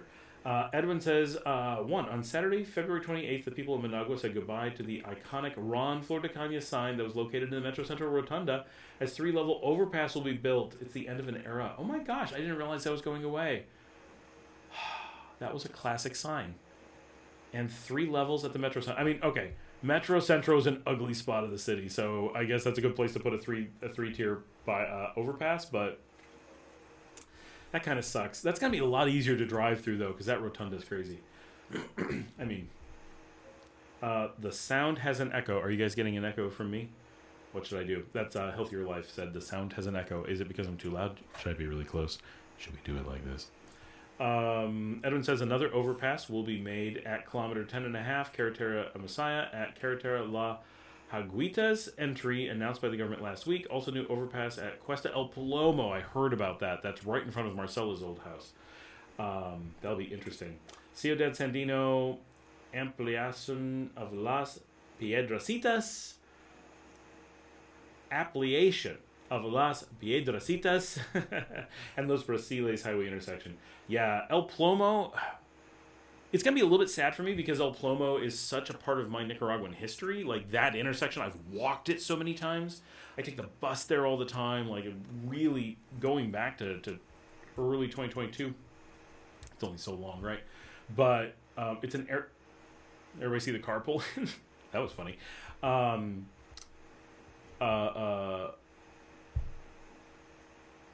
Like, I drive there all the time, walk there all the time. It's going to be weird to see that change so much. I'm very nostalgic, right? I remember when they fix the road by where I grew up as a child. It's like, can't go home again. Now the road's in a different spot. It ruins everything. But Plomo is terrible where it comes into the Nueva, and so yeah, they need to do that because that is a mess. You can't cross the road there. It's like the busiest intersection in the region, and you can't get across it. You have to do all these turnarounds on every side. It is crazy dangerous and just such a backup. So yeah. Edwin says TN8 if you mean it. Yes, TN8 is what he's talking about. Edwin says Paramount Skydance closed the deal with Warner Brothers Discovery and HBO merged into Paramount Plus, blah blah blah. Yes. And his nephew Liam turns 5 today. Well, feliz cumpleaños to Liam. Hopefully he's watching the show, but it's probably past his bedtime. But that's awesome. Janet says, well, the company I work for has different groups of people who work for them. So the people who are paid in the U.S. work for the U.S. center, and I'm worldwide, so they keep them separate. But if you're worldwide, don't they just pay you wherever you are? Because they have to declare it to the U.S. the same either way. That's where you get the problems of potential. So here's the thing, Janet. They owe the same taxes whether they do that or not. What they're doing is actually the more fishy. They're allowed to do it, but it's for all the reasons they would give. You're worldwide. That doesn't make sense. They're not paying you the same as the other worldwide people, right? Because they're paying them where they're from, not where they are at the moment. They're worried about the taxes. They got those taxes by hiring you, not by, like as an American company. The thing that triggers us with you is that you're an American, right? So you're working. You have certain liabilities and overheads, right? Not necessarily that you have to pay taxes, but there are things that have to be done because you're American, no matter what. And the fact that you're in Nicaragua doesn't affect it, right? Like that's the thing with U.S. workers is that they're being in a different country may have benefits. Oh, Larry sent me the thing for Oik K Rico. I'm gonna check that out. Oh, they're in Perdita's Jaw. That's interesting. Oh, Ronnie plays there. Oh, I did know about this place because Ronnie's there. On Saturday, you can go see Ronnie there. Do we have a menu? They have what? No.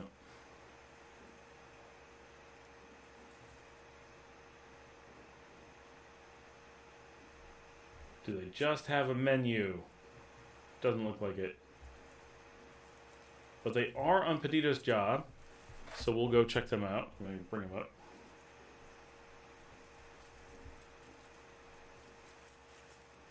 My phone's almost dead. Well, that's just great.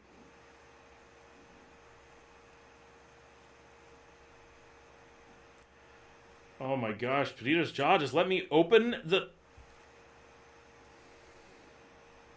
Nothing like okay, so it's a service, right? So you go in and you want to get food, and then it doesn't let you because it's popping all these things up instead. Oh, I've looked at this place, Larry. Yeah, it's just a burger joint, and it's all meat. So it looks really good if you eat meat, but for those of us who don't, we had already checked out their menu and didn't go because we can order it. So that's sad.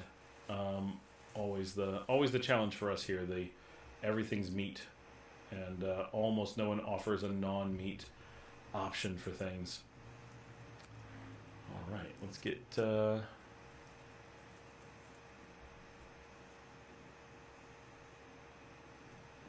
back to the messages. Jan says, right, I'm in Nicaragua. I'm an independent contractor. America does not ever consider where you are located in that way. An independent contractor just means you owe the taxes. But they still have to do all the filing and everything. It just... Whatever obligations they have regardless of where you are and regardless of where they pay you. The United States does not recognize where you're paid as a factor in anything. The reporting remains the same. The taxes remain the same. I think the people in the U.S. are not independent contractors. Right. But that's random. Right? But you're worldwide and you're American. So their issues, 'cause no matter what, you're in America to them. I guess that's the thing. You're in America. They're sending money for an American to Nicaragua without filing their taxes. If their goal was to not get in trouble, they're doing the opposite. And the people in South Africa work in the center, and all their equipment is supplied. Yep. This is something I deal with all the time, right? As an American company that has staff all over the world, there's no problem hiring Americans abroad. Like, you can do it. But all of the complications come with you being an American, not from your location. Location is never an exemption. Davio says, do you think staying in Nicaragua for 3 months is enough time to determine if it's for me? I love the country, but the longest I've stayed is only 2 weeks. Can't wait to go back. I think 3 months is light but doable. The problem with 3 months is, of course, you'll basically still be in vacation mode to some degree. And I don't mean that from a mindset. I don't mean like mentally you'll be in vacation mode. I mean, you're not staying long enough to trigger buying furniture, getting a long-term rental, settling into a neighborhood or anything like that. Now, I'm not saying that's a bad thing. I'm not saying you should do those things before you make a decision. I'm just saying that 3 months is longer than a vacation, but not long enough to get you past a vacation, if that makes sense. It's still very temporary. But I would say probably 3 months is generally considered a pretty good amount of time for that. But if you're thinking about determining if it's for you, why not? You may have really good reasons, right? I'm just wondering.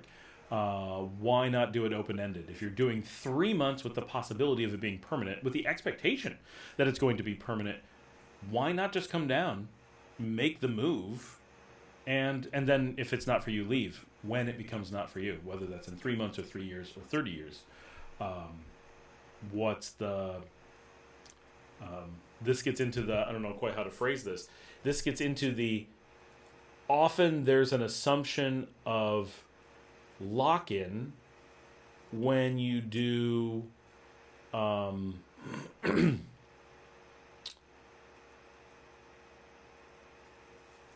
when you call it permanent in your mind,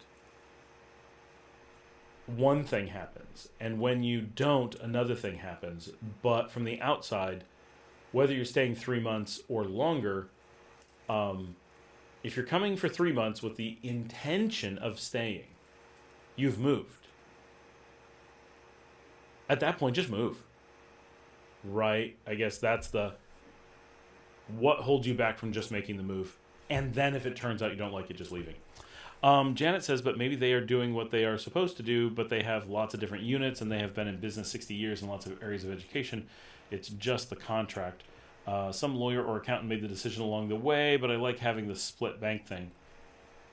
I mean, it can work out. The biggest risk is that you may end up with a tax problem because they're not filing. Right? So the risk is, at some point, someone like you who's American but abroad getting paid as and I can't think of exactly how, this is why we don't hire American workers, period. Like, absolutely not. Because we know that they'll be like, well, I'm abroad, I don't have to do these things. And we're like, you do. And we have to too. So because they have workers in the United States, now if they didn't have a nexus in the United States, they wouldn't have to do this necessarily. But because they have a nexus in the United States, it is a crime in the U.S. for them to pay you the way that they are, I believe.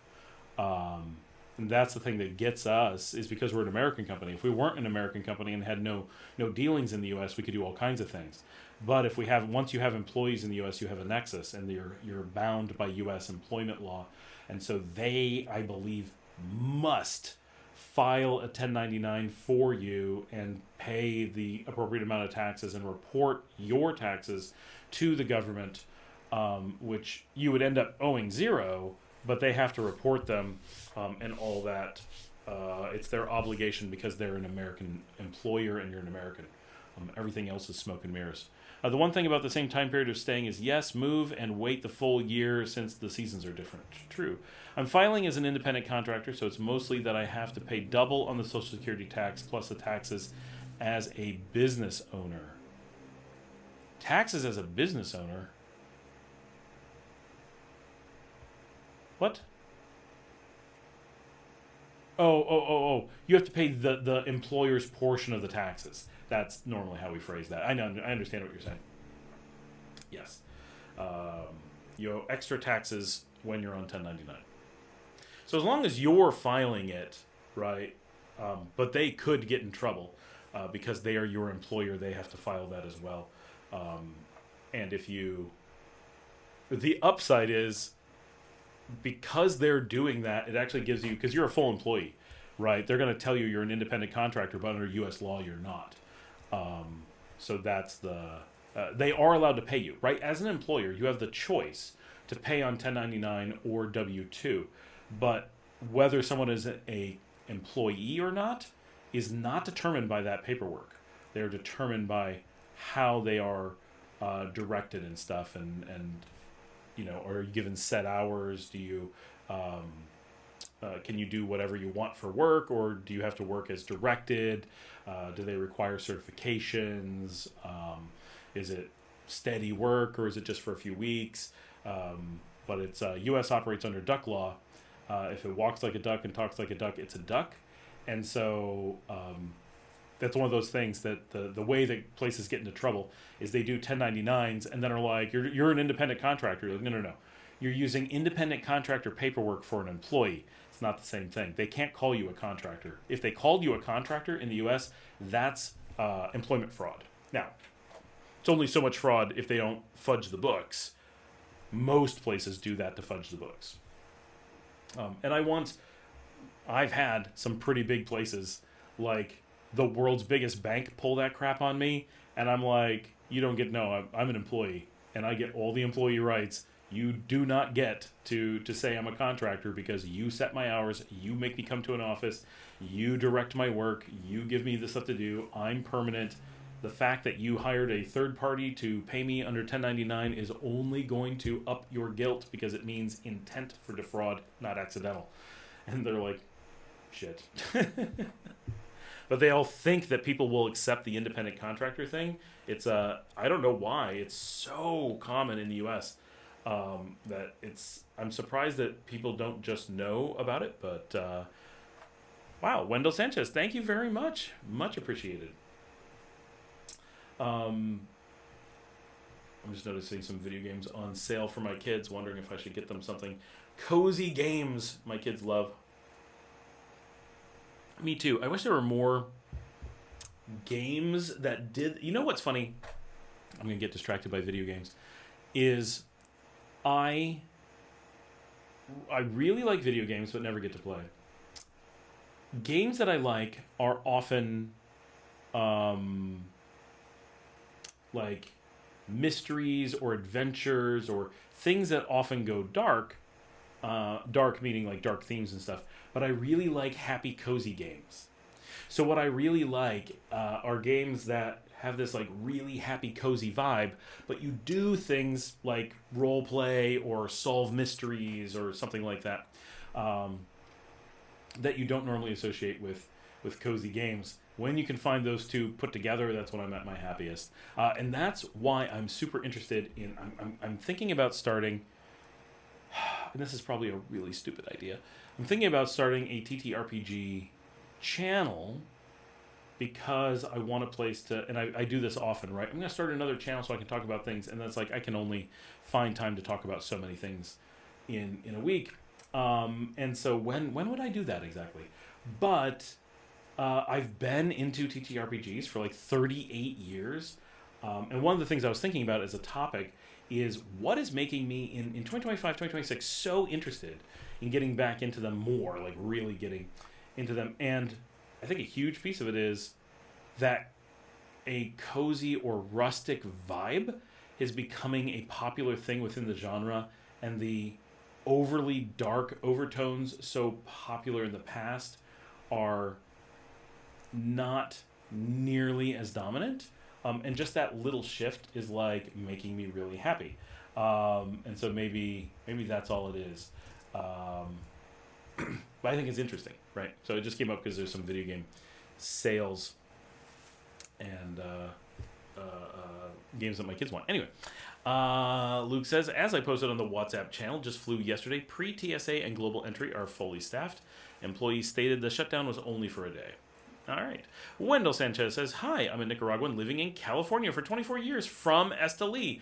Perfect. We had people asking about Esteli on here just I don't know, an hour ago or so. How long have we been on? Not even 2 hours yet, so probably less than an hour ago. But awesome, Wendell, thank you so much for the donation and welcome to the channel. What part of California are you in? He says willing to live back in Nicaragua, far from Esteli, because it's easiest to buy a house in California than Esteli. It's so expensive. Oh, for sure. Luke says, Scott's mystery game preference. I like to start the game with Daphne, but end up working with Thelma. Yep. I really, we've talked about this a lot on the channel, so I'm not going to go too far down this path, but I love the Nancy Drew role-playing game, or not role-playing, the Nancy Drew adventure games that there's 35 of or whatever, and my kids and I have beaten every single one of them over the years. It's just such a fun but family friendly, like it's going to be fun to play with my daughters, and unlike Australian soap operas, really going to like the characters, find it goofy, find it fun. It's great. Davio says, yeah, I hear you. Why am I already setting a return date? Why am I limiting myself to 3 months and expecting to come back? Those are great questions. All right, well, I'm going to challenge you to just not do that. Right, so here's my secret. Haven't secured stable remote income yet. I know what I want to do, but I can't find the motivation. Is it not being ready or just my brain protecting itself from failure? Still don't know. Okay, so that stuff is potentially big. Of course, just move and make yourself figure it out. That is an option, of course.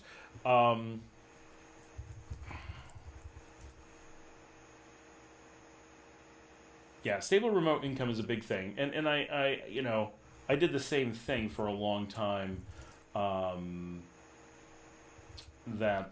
Spent a number of years wanting to move abroad, but didn't, because we needed a way to put food on the table and all that. And so that delayed us a bit. We also got delayed in moving abroad because we were having kids. Like, we were actively having my daughters born right at about the time that we were wanting to be living abroad. And so we waited for them to be old enough, and then we actively started the process of finding a way to secure income and make it that we could do it. And so it ended up 2011 my youngest was born, so we weren't moving that year. 2012 we backpacked around Europe for the year, in the year we spent a year preparing, and then in 2012 spent 2 months backpacking around Europe, and learned a ton, came back, reevaluated.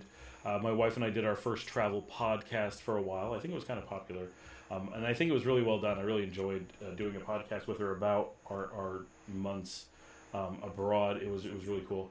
And then we were trying to move in 2013. We were trying to do it within a pretty short period of time. And my job was like, oh, yeah, we said you probably could. No, you can't. And I'm like, okay, well, then I quit. And went and took another job. And that job didn't let us move, but helped us make some money. And I did that for about 10 months. And then we moved. I took the job in late 2013. I was actually offered another job. I didn't leave because we were moving. I left, but I left to take a job in Paris. And then work drama ensued, as it does, and we just ended up moving anyway, right? And doing it at our own, kind of on our own terms, which at the end of the day was good. So, but yeah, it's very difficult. if you don't have the income source lined up. My thing is I would do that fast, right? Find a way to get that now, and then just move. And then if it doesn't work, what's the plan, right? So you think Nicaragua is the right place, but what if it's not? Well, chances are something kind of like it is a good chance of where you're going to want to be. So if it's a culturally close, right, it could be Panama, Guatemala, El Salvador, maybe Mexico, maybe South America. And if it's a tropically close, it might be a Thailand, Malaysia, Laos, Cambodia, Tanzania, Ghana. Right, there's a number of options, whether it's the vertical or the horizontal similarities. But you're probably going to want to go there from here, right? So move, find a way to make money now. Do it as fast as you can. Otherwise, that 3-month move, what are you going to do during that time? Not live like you're living here, right? Which is dangerous. Because if you're going to try a place out, what you don't want to do is be in vacation mode. Now you need a little bit of time, right? You're in a new place, you got to explore a little bit, you got to get it out of your system a little bit, yes. But when I first lived in Nicaragua, I was still working, right? All of our experience in Nicaragua, I was working. So we didn't have this like, Nicaragua's so great. Oh, what was great about it? I never had to work. That's not Nicaragua. That was you on vacation. Right? People really do mix those concepts. So if you come for 3 months and use it as a vacation, one of two things is going to happen, almost certainly. One, you're going to think of everything overly fondly because you were just loving the fact that you were living off of not going to work and you had planned for it. Or you're going to be apprehensive about not having a job lined up and feel stressed worrying about it. Excuse me. It was a bad enough yawn that it hurt my throat. So you're either likely to have an overly fond memory of Nicaragua or an overly negative one. Oh, I don't know what it is about Nicaragua, but I was always so worried when I was there. Maybe because you didn't know how to put food on the table? Right, but it's deep. It becomes a part of you. You can't really escape that very easily. So I think that's a dangerous way to go. Plus, it ends up being like, well, what are you doing this afternoon? I'm going out and having beers all afternoon. That's great. Nothing wrong with that. But it's not indicative of how you're going to live your life once you actually live here. And so there's parts that you will be discovering. Do you like the weather? Do you like how to get around? But there's other parts that you won't be experiencing Nicaragua in the same context that you would experience it when you actually live here. And you risk not so much getting wrong information, but more holding off getting the information you really need, right? Am I going to enjoy Nicaragua when I have a beer on the beach versus am I going to enjoy Nicaragua when I'm sitting at my desk working at my laptop, as I often am, right? Got my laptop right here, I'm good to go. And, it's very different perspectives of the country when you do that. Davio says, I don't want to end up like that friend of yours from single woman expat video. I plan to go to Nicaragua this November. That gives it scrolled as I was talking. Oh, deleted it. But yes, I get what you're saying. You don't want to end up in a situation where you came down with no plans. The thing that she did was she didn't start the job thing earlier. She didn't start building up whatever her income was going to be, whether it was a new career or a passive income or whatever. She did nothing, right? That was her big thing, is that she was like, I'm just going to deal with it later. And obviously that went very poorly.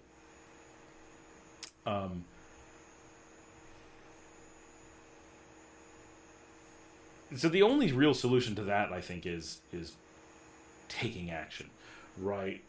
Because if you just come for 3 months and go back, that's basically what she did, right? She came down, didn't have the plan, tried it out, fell in love with it, was like, this is fantastic, I love it here, and then wasn't able to stay. And then she went back, and I don't think I talked about this in...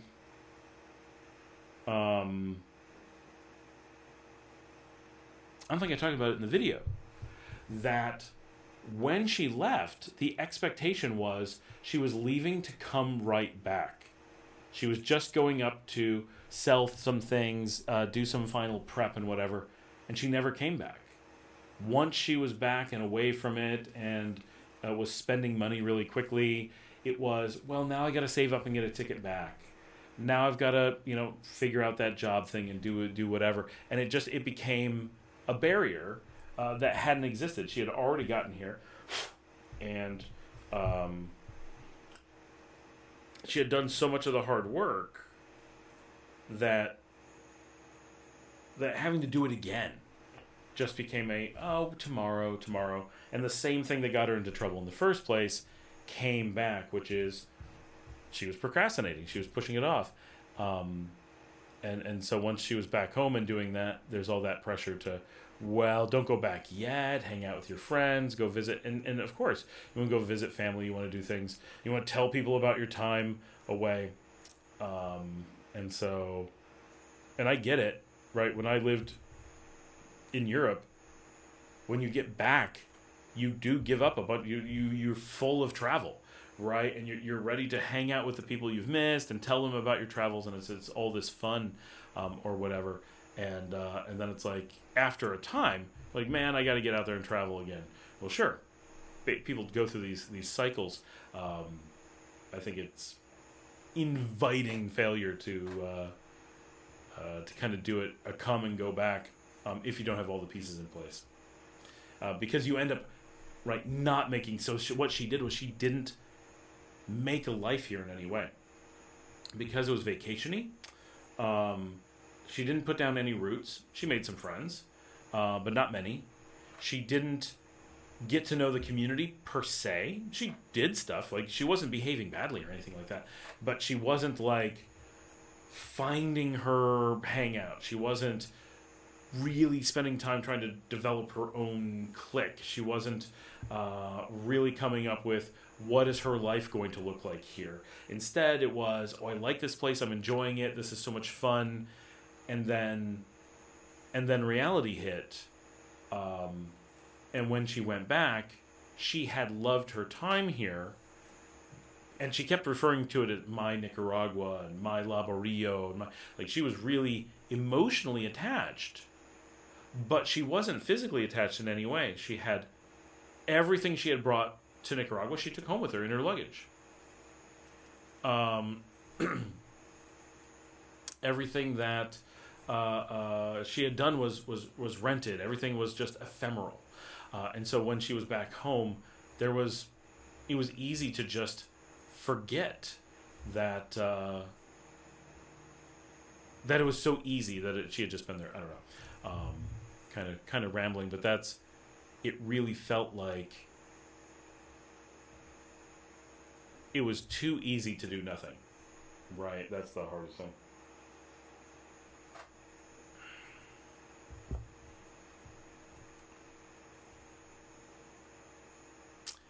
And no one posting all that time that I'm just kind of rambling on. Nothing? Nothing?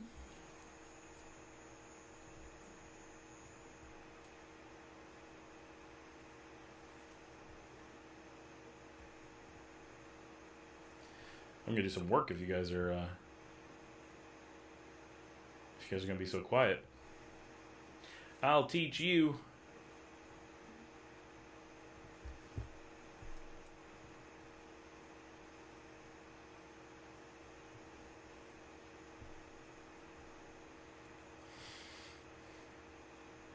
That was the clue. When she took everything back with her, she knew she might not come back. It's true, but she also brought almost nothing with her. Although she did bring, this is weird, she brought such weird stuff. Tons of essential oils. She brought a massage table, whatever. But those things she took back. Tiffany says, I'm over here taking in all the info. All right.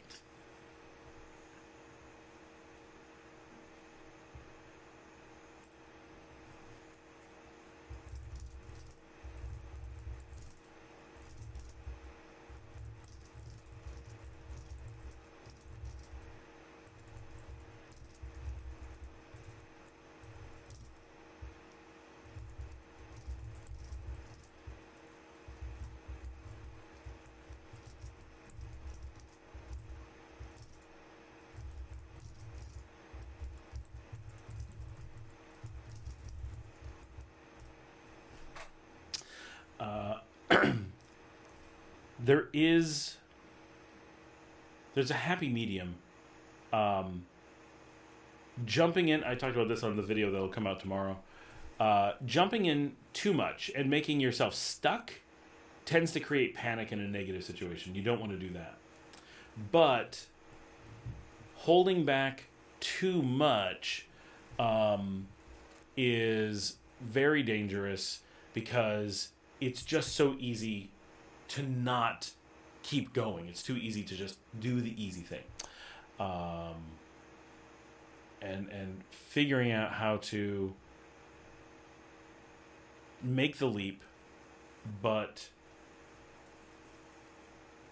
I don't know what I'm trying to say. Keep it flexible so that making the leap isn't painful or dangerous. You don't want to put yourself at risk, but you do want to make enough of a commitment that you have momentum, right? And not have triggers that force you to go back. You want to be like, I can go back if I want, but I would be giving up all this stuff. Not, oh, I bought a ticket, I've got people waiting for me, I've got events. I know tons of people who move down, they're like, I'm making the move. All right, how long are you here? Just 2 months. I got all these plans back home. And it's like, you moved in the middle of plans? That doesn't make any sense, other than, yeah, you want to see the place. I get that you want to get things moving, but you're not really, doing it. You're kind of keeping a foot in each place, and that's going to make it, the place you're comfortable with is going to pull you back if you're not careful. Luke says, I'd post more, but it ain't all about me. Janet says, when I went back to take care of things in Oregon, I went with a mostly empty suitcase and brought back a camping cooler full of big stuff. That's true. There is a going back to get stuff. Tesoro Seeker says, hello, what's the average rent in Managua for a furnished home?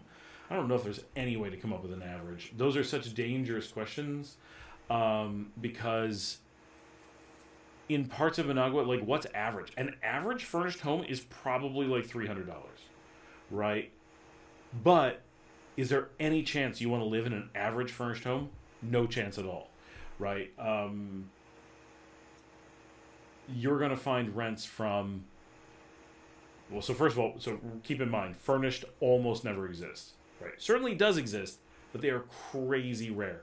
So you're probably looking at mostly $500 a month up to a few thousand a month is the range that you're going to hit reasonably. But the actual mean and median average is probably just around 300, even furnished. But when you realize what a median house is, then it doesn't work. But if you're getting into what is the average that people are actually paying, well, for people getting furnished, right, it's such a tiny niche, those numbers get really big. But those of us who live here would never pay them. Davio says, I'll be heading over to Nicaragua hopefully this November. That gives me 7 months to come up with a plan. Let's see what I can do. You really motivate me a lot, so thank you, Scott. Well, awesome. You're welcome. Thanks. I would say that you don't want 7 months to come up with a plan, right? To just give an example, with my friend who didn't make it, she really needed to start a YouTube channel. She had a few things going for her. She knew someone who had a YouTube channel, and she was living with someone who had all the equipment to do a YouTube channel. So she had no cost. All she had to do was do it, right? And she had a career as an educator in a niche field where doing online, whether it's exactly online education or training or additional resources, we were pretty sure would have been really easy for her. At least to get to a point where she would be making enough to live on and enough to be living better than she had been back in the States as a professor, right? Which is not a ton per se, but we were pretty sure had she started from the, and I'm not saying everybody should go to YouTube. That's only going to work for a handful of people. It certainly does not work for me. I don't know anyone who's making enough to live on off of YouTube here, but it can be done, right? It is a legitimate career. Not talking about Nicaragua, that's never going to do it, but she had a thing where people easily might pay her. Easily she could get consultants. Easily she could have had a lot of followers. And we had the whole strategy. We sat down, we worked it out, and we're like, you need to post just like this. These are things you need to do for the next year so that when you come to Nicaragua, and it was pretty close to a year that she had, I think, maybe 6 months. And she needed that time to build it up so that when she got to Nicaragua, she would keep building it up. And by the time she was at that breaking point and her savings had run out, she would have an income and be able to start replenishing her savings. Instead, she did not one thing while she was gone. So that zero income starting point was in Nicaragua. And then it was all the momentum. Well, but I haven't been doing it. And now I'm excited about being in Nicaragua. So I'm certainly not going to do it now. So she spent her whole time in Nicaragua simply avoiding doing it. And then when it came down to the end, now this is extreme, she thought some magic would just bail her out, which was not the case. But that's for a lot of things. Now, if it's just finding a job, yeah, you got 7 months to find a job. But if it's to create a job, you need those 7 months desperately, right? To figure out how to get that tail large enough to where it could do something once you're actually looking to move. That's the really hard piece. Is most things that you're going to do abroad take time to ramp up, and so you really want to start them now. All right, I'm going to take a real quick break and refresh my drink and grab a quick snack, and I will see you guys in a few minutes. Nobody leave. Talk amongst yourselves, post a bunch of questions, give me stuff to interact with when I get back, and I'll be back in a few.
Hey guys, we are back, and funny enough, my wife just walked in the door from Casa Lola that we just mentioned on the show. So that's funny. This is just, she brought me a couple slices of cheese. So the funny thing is, she got a cheese board from there, and apparently their cheese board comes with garlic bread and strawberry jam. She's guessing no one has ever tried to eat it there before and has no idea what a cheese board is supposed to be like. This is so often a problem in Nicaragua that people try to do nice things, but they don't try it themselves and don't understand what it was supposed to be, and just look at pictures and are like, okay, so they have some cheese, and they just get like so a cheese board normally is like nice cheese from a cheese shop, but those are hard to find here. So instead, they're just getting the little plastic things of cheap sliced cheese from like Walmart. And I'm not knocking on Walmart cheese. It's not Walmart cheese. It's like not Walmart cheese. And so it's like little bits of American cheese, little bits of like generic Swiss, this is, it's like a Colby. It's fine, but it's this. Did someone else go out and find like a nice Colby? No, it's like this generic stuff from Wisconsin. And they just put that down, throw a couple grapes, and give her garlic bread because they don't know what to give, and strawberry jam. How does that go together?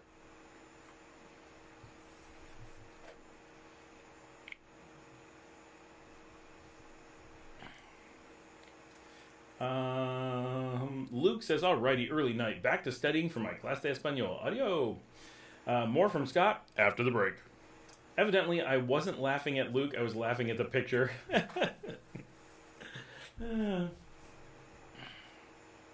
Back soon. I like Pooper Scott pick. I like that one. I'm happy with how that turned out.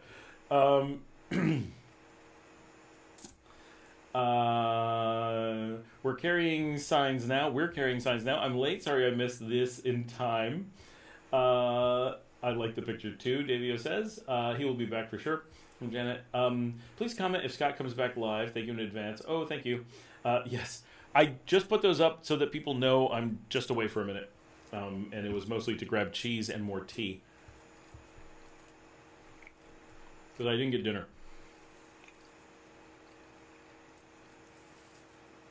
Oh, Janet says won't be long yet. Had to go to the door. Surprised he's not back yet. I always want to get tea and take a minute to walk around. It's so cool that we've all come together thanks to our mutual love for Nicaragua. We found our niche. Back to the live in, what does that say? Oh, 3, 2, 1. Cool.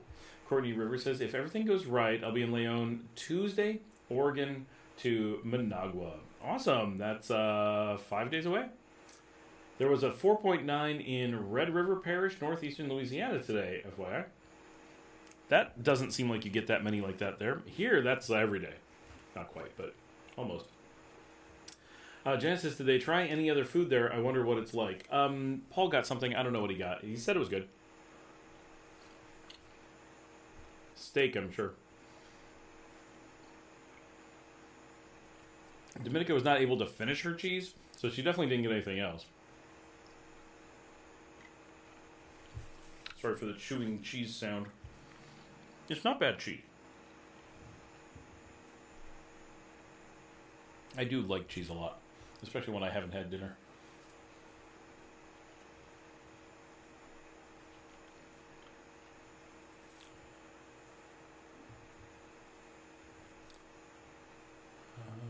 Let's see, I can close this, and that, and that, and that. And back to the show. Tea and cheese. Such a tease. Yeah, but it's like, it's my third reheat of the same tea bag, right? So I just put one in this morning and keep putting, I did have coffee in between. So it's not like I've had 20. But it's the third time I've made a cup with the same tea bag. So it's a little bit on the weak side. But I just need hot water with a little bit of something for my throat. And seriously, you could run to any gas station and get this cheese. So, I mean, it's fine.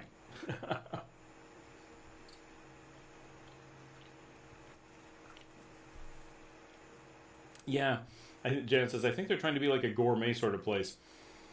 Trying, but I mean, it's one thing, right? But strawberry jam with garlic toast? Somebody is missing the plot, right? Something's missed here.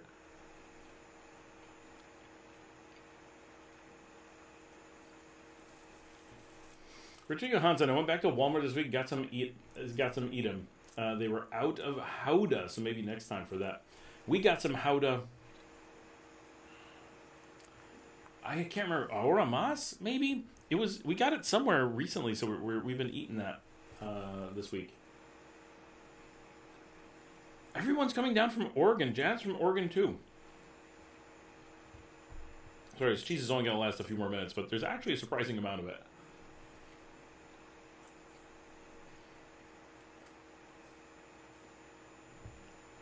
What is it that makes Oregonians so drawn to Nicaragua over other places? Is it that, like, pioneer spirit Oregon Trail type thing?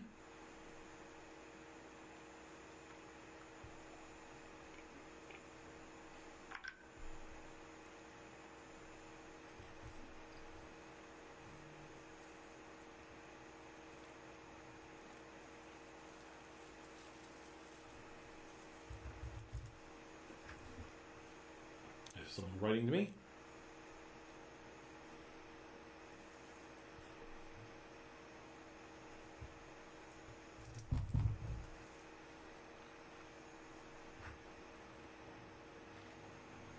Jen says there's a reason people leave there, and it has to do with clouds for months on end.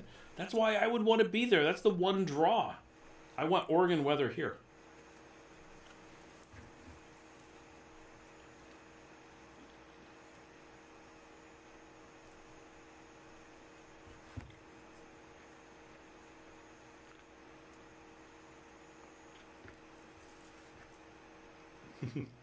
Number one, number two is affordability. Oregon's expensive. 6 months of rain like they are used to. All right, I'm wrapping up the cheese.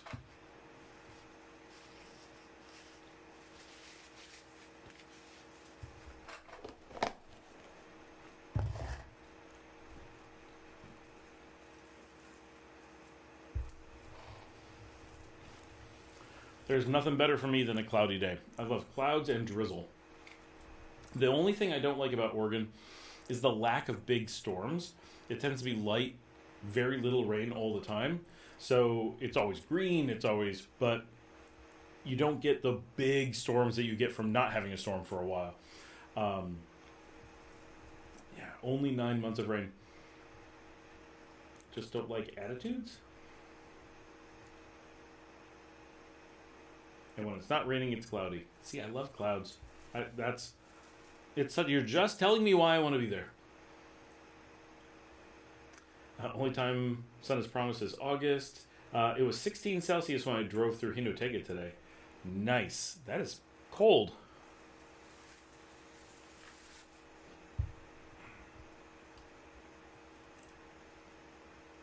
There are definitely times that I wish I had a place up in Hinotega. I have definitely thought about it.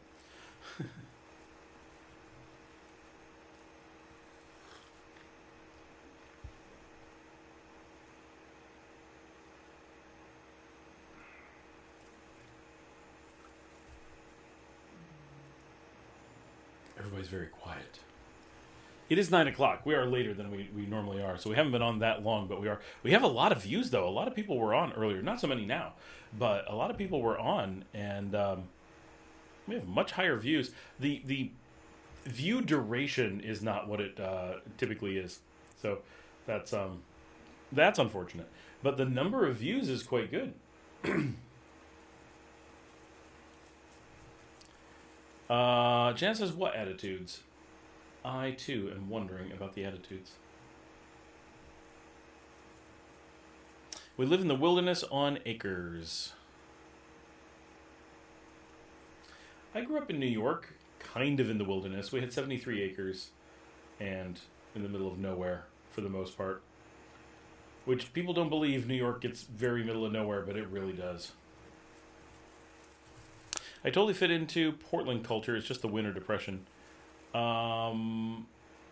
Richard says like 1,200 meters by Selva Negra. Oh, closer to Matagalpa. Yeah, I like it up at the lake. Like it's really nice up there. But were you where it was snowy? Oh, oddly, we had like 3 bolts of lightning in 9 years. My wife started a radio station, then the lightning came. She started a radio station? Are you saying that her radio station is what caused the lightning? That might be a stretch, but it could be, right? You have a tower. Suddenly there's something to hit. Excuse me. Wow.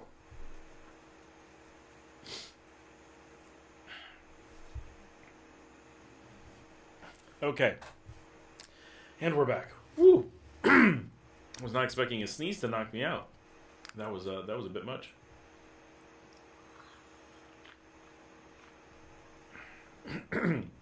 Well, that's a reminder.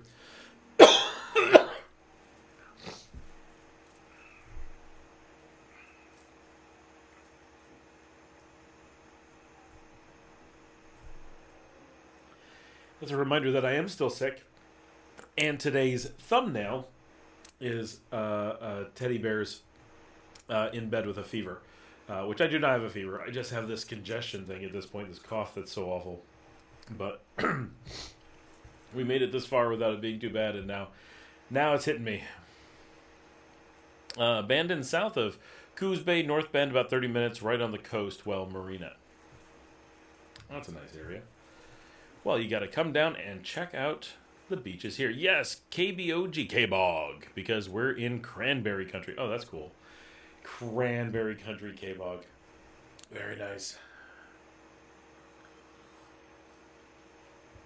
I always wondered where cranberries came from. I thought it was Massachusetts.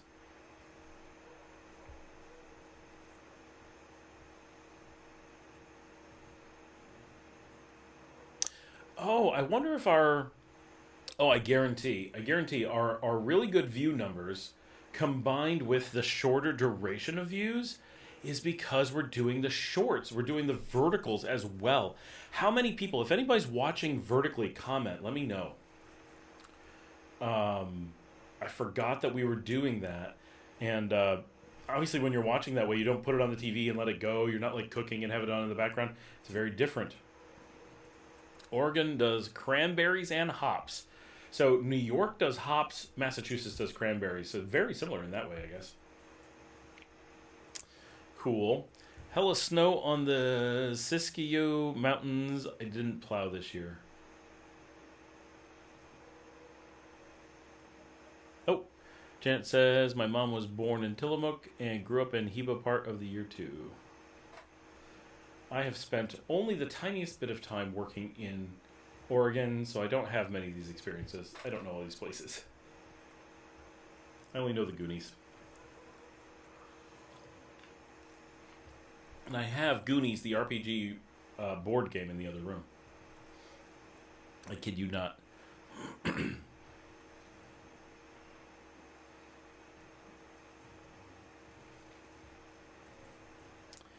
Tiffany is watching vertically. All right. Interesting. How is it? Because I'm much closer up with you. Like I can, like it's very, for everyone else, there's like all this stuff going on over here that you can't see. You can't even tell my arms are up. Scott, that's cow country on the coast. My band, when I was 21 or so, did the song Cows on Acid. I'm pretty sure it says that's cattle country in that song. You'd appreciate it. Dairy country. That dairy country. I gotta find it. My longtime viewers have all heard this song. Wow. Harder to find than you'd think. Also, Oregon is grass seed country. Now that's exciting.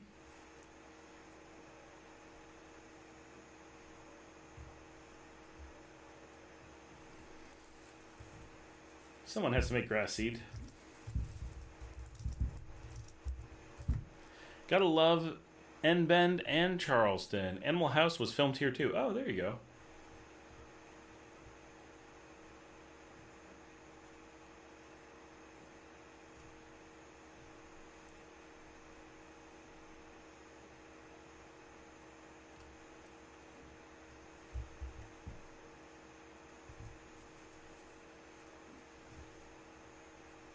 There you go, for people who want to listen to Cows on Acid.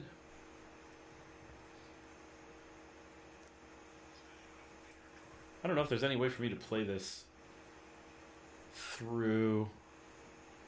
Huh. I hadn't thought about that. Let's see.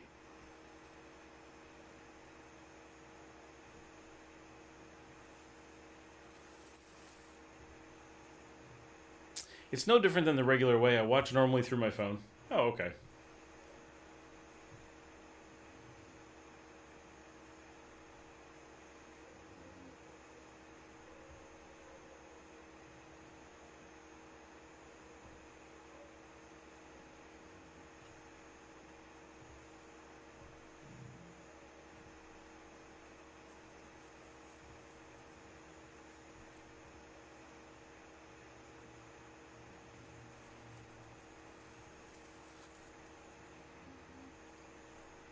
All right, who knows what's going to happen when I do this.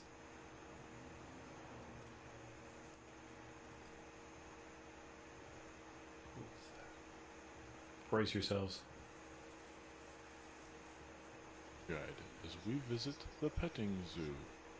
An evil petting zoo?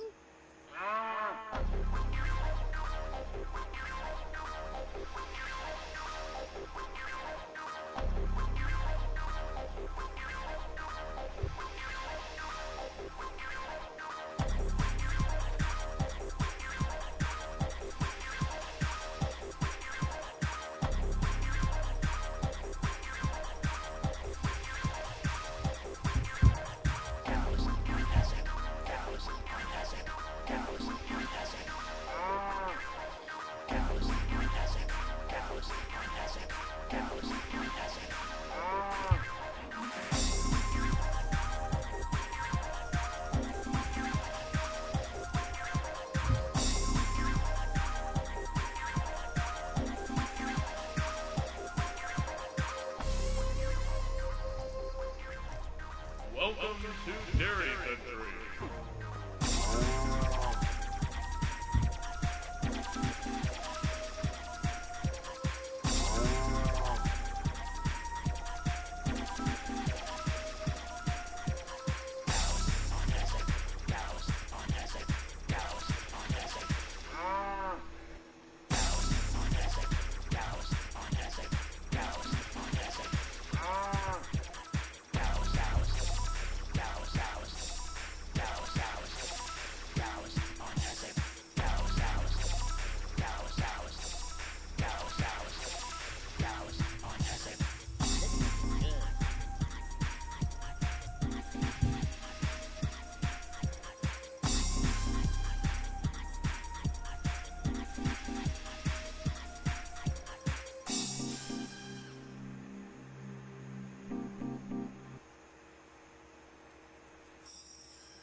All right, we're fading that out. Or it already disappeared.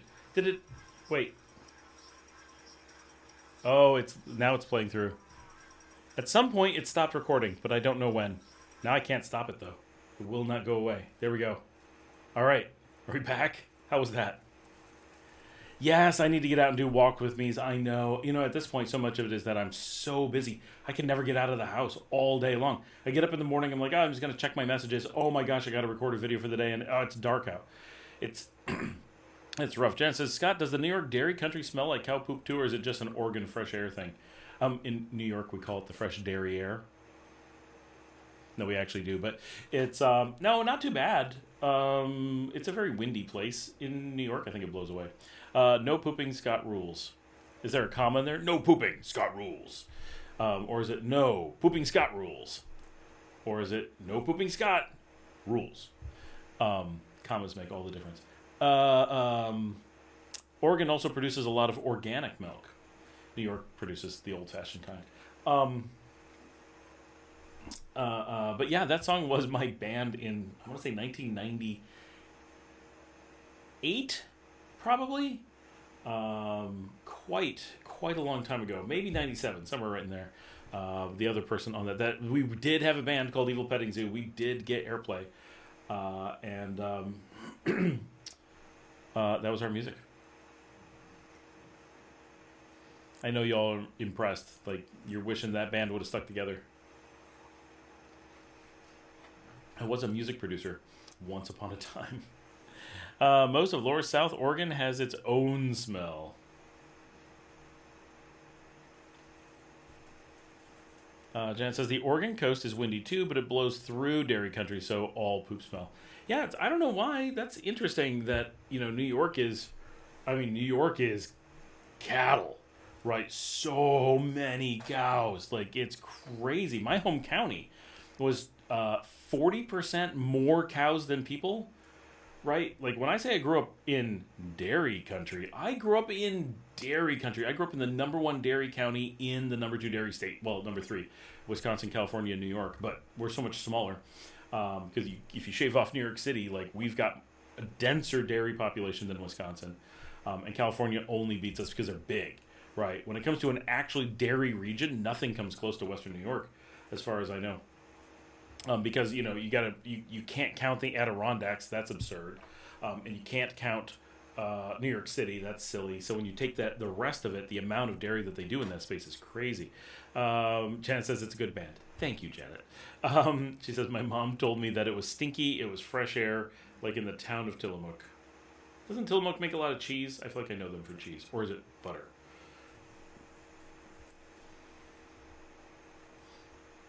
It's funny that I had a band that did that. It's funny for me to think about the fact that I had a band that did that. Like, that's something we did, right? Like, we put out an EP and got on the radio. Like, what a weird use of my childhood. We were really lost in those years. But what's really funny is that was 1 to 2 years before I started the company that I work for now. So its connection to my life is still kind of there. Both butter and cheese plus ice cream too. Well, the ice cream doesn't ship around places, but the others we get. That's why all the dairy farms are there. Best ice cream I've ever had. I don't know why we're just going to go with this. Cows of Prince Edward Island. If anyone's been, so good. So good. I got to find that. If you're ever in PEI, and you should be in PEI, right? Like, it's great. I went to PEI on my honeymoon. No.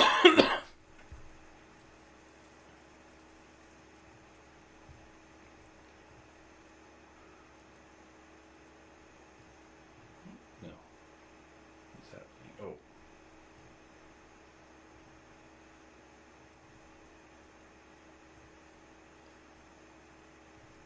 This is Cows of Prince Edward Island.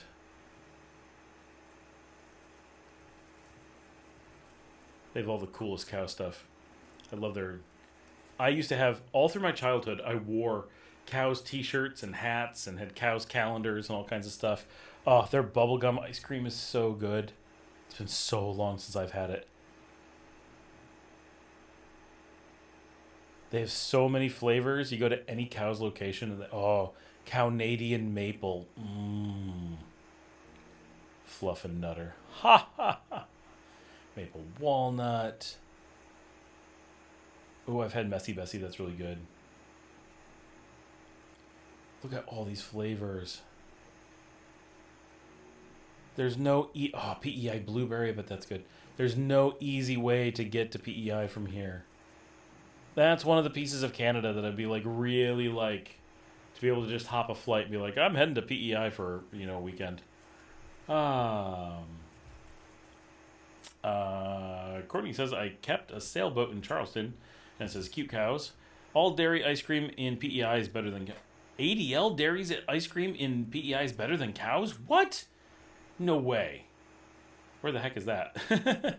But do they have the cool logos and stuff? Like, I'm pretty sure I still have Cows mugs in storage that I've had for 40 years. Oh my gosh, that... 34 years ago... Oh my gosh, I'm old. 34 years ago, I drove from New York to PEI for the first time. And Western New York. Like, I drove from Rochester to PEI. Before the bridge was built. Wow. I drove to PEI before there was the bridge. Then I drove again when there was the bridge. So I've driven the bridge, but I've taken the ferry 3 times. And, yeah. always from Rochester. It's a long drive for anyone who's never done the northeastern U.S. Maritimes of Canada are so big. You really, you don't think about it because of the way you look at maps. Hold on, there we go. All right, so this is the United States. Most of you refer to this place. So I'm from here, right? I was born here and grew up kind of out here. But this general area right there, this is where Cows on Acid was made. And when you think about, so I lived in Dallas for a long time, so I would do this drive all the time. And while the distance is not as big, this distance is crazy to drive from New York across Massachusetts, because you got to go down here, and then you got to go up the coast, and then you got to cross into New Brunswick. The first time I did this crossing down here. You got to cross New Brunswick, and then you got to come down here, and then to get the PEI, now there's a bridge. You can take this unbelievable bridge over there. That was quite a deal when they made it. And then you got the island there. And this area is so cool because New Brunswick, Nova Scotia, and PEI all come together in this tiny little spot. And it's a cool area. Or it was. I haven't been there in a long time, but and then our hospitality manager is from right here. But this little zone, I was honeymooned there for the 500th anniversary of Acadia. And we just had such a good time. And I love PEI. I love Nova Scotia. I really like this kind of coastal area along New Brunswick. It's absolutely fantastic. I love that cold northern coast. It's so nice. I think Jediac is where we were. But yeah, that was a long time ago. 34 years ago I drove out there. What a long drive. And I still remember. I remember that trip really well. I remember walking on the New Brunswick coast. I didn't go to Nova Scotia the first time. I went to New Brunswick and PEI and skipped Nova Scotia completely. Wasn't a trip I planned. And then when we honeymooned, we primarily honeymooned in Nova Scotia and hit PEI and just crossed New Brunswick. But we did the long drive. Oh, I'm going to bring it back. On the way back, we did the quote-unquote long drive, although it's really not bad, up this border and then down to Quebec City, down to Montreal, and did Ottawa, and then drove back. And that is something I would like to do again. But I don't want to do it from New York. Like, why bother? I just want to go to Ottawa and do that portion. But that part of Canada was so cool. It really was neat. A lot of good stuff. But it's so far away. It's so hard to get there. If there were direct flights from here, I would consider it. But, because mostly I want to take my kids. They're now exactly the age. My eldest is a year older. My youngest is a year younger than the age I was when I drove to PEI. And now they're not Anna Green Gables fans like I was, but I think they would really enjoy seeing the area. I'm a huge LLM Montgomery fan and read all those books, went to all the locations. It was very cool. We're carrying signs now. I looked for a cheap boat all over Charleston, CB, NB, and Reedport, Bandon, all over Coos, Curry, Douglas, and Lane counties for a special project. Weird. I couldn't find one. Oh my gosh, we have hardly anybody on at this point. Those of you who are on, I'm very excited about how much you're talking, because that we're getting conversation with so few people on is kind of shocking. But we have very few people on. Gulf is still taking over the coast because it's Scotland-like weather. Oh, in Oregon? We're also talking about Nova Scotia, which is also Scotland-like weather. I was talking about... No one else was talking. It was just me. I'm superfluous at this point.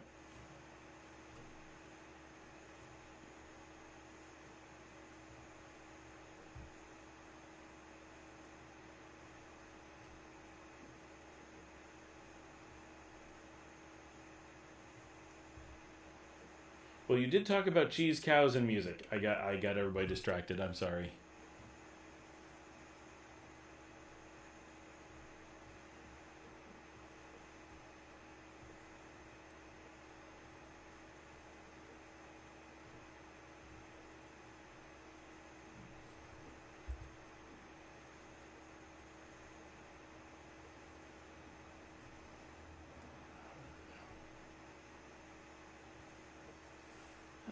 I seem to have broken my browser. That's weird. What have I done?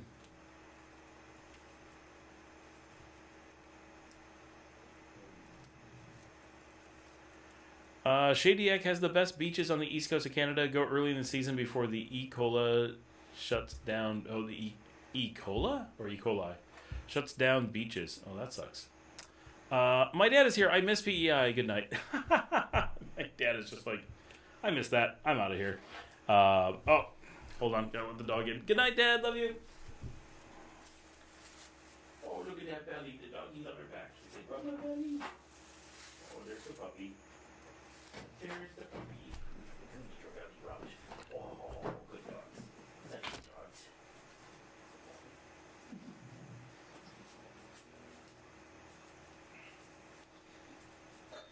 All right. The trouble dog is here. He's got to pop up. He has to say hi every episode, every live. He has to come say hi. Here he is. Here he is. You're so vicious. He finally can jump up on the bed now. So he's very excited about that. It's completely changed his life. He's able to get on couches. He's able to get on beds. Yes. Yes, you can. Yes, you're finally turning into a dog. Yeah, you're not just a little puppy anymore. He's so freaking big. Hold on, we're going to bring him up. Turn around. Stop letting me. There we go. Whoa. He's such a maniac. The other dog is right below him. He's like, is that Mia? Did she come to get you? Did she come to get you? Yeah, okay. And we'll put you down. Whoa, here they go. Okay, you guys know you can't fight in here. This is not a fighting room. Oh boy, here they go. I'm going to have to kick him out here in a second. Yes, Oregon has to freeze way more up in the northeast of the U.S. and it has to freeze. Oh, yes, it freezes way more up there. Yeah, for sure. I'm looking for a podiatrist. Is there one in the area? I'm sure there is. We have a foot doctor. I assume he's a podiatrist. I am not super knowledgeable about who exactly is what. Courtney says, see you next week. Oh, now people are dropping like flies. My dad's leaving. Courtney's leaving. We're probably going to wrap up soon here. We're losing people quick.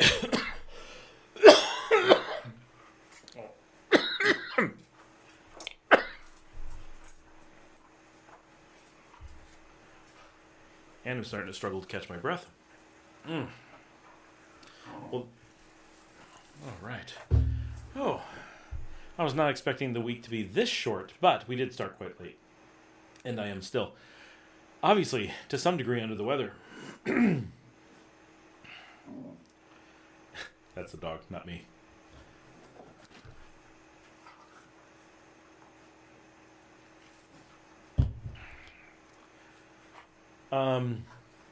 Finding a podiatrist here should not be a problem at all. That should be quite easy. It's I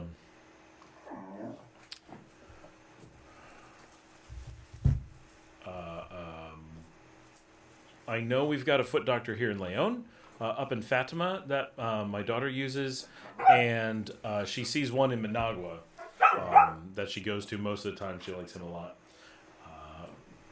So that's a possibility. For things like podiatry, that's a lot less common out in the outlying areas just because there's, not really emergencies, so it's much easier to travel into Managua, but they exist as well.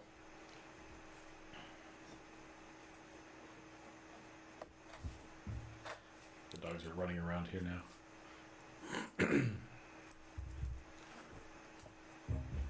And they're hitting my cables, which worries me a lot.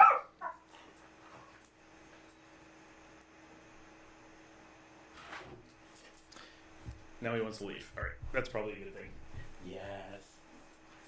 Yes, I'll let you leave. Oh, the little boy's out there. Clive. Oh. You want to be on the show? You could come over. I'll put you on the show. People miss you. They miss you. They would like to see you. Yes, they would. Yes, they would. You're very popular. Yeah. You can come here, Mia? You can come be on the show.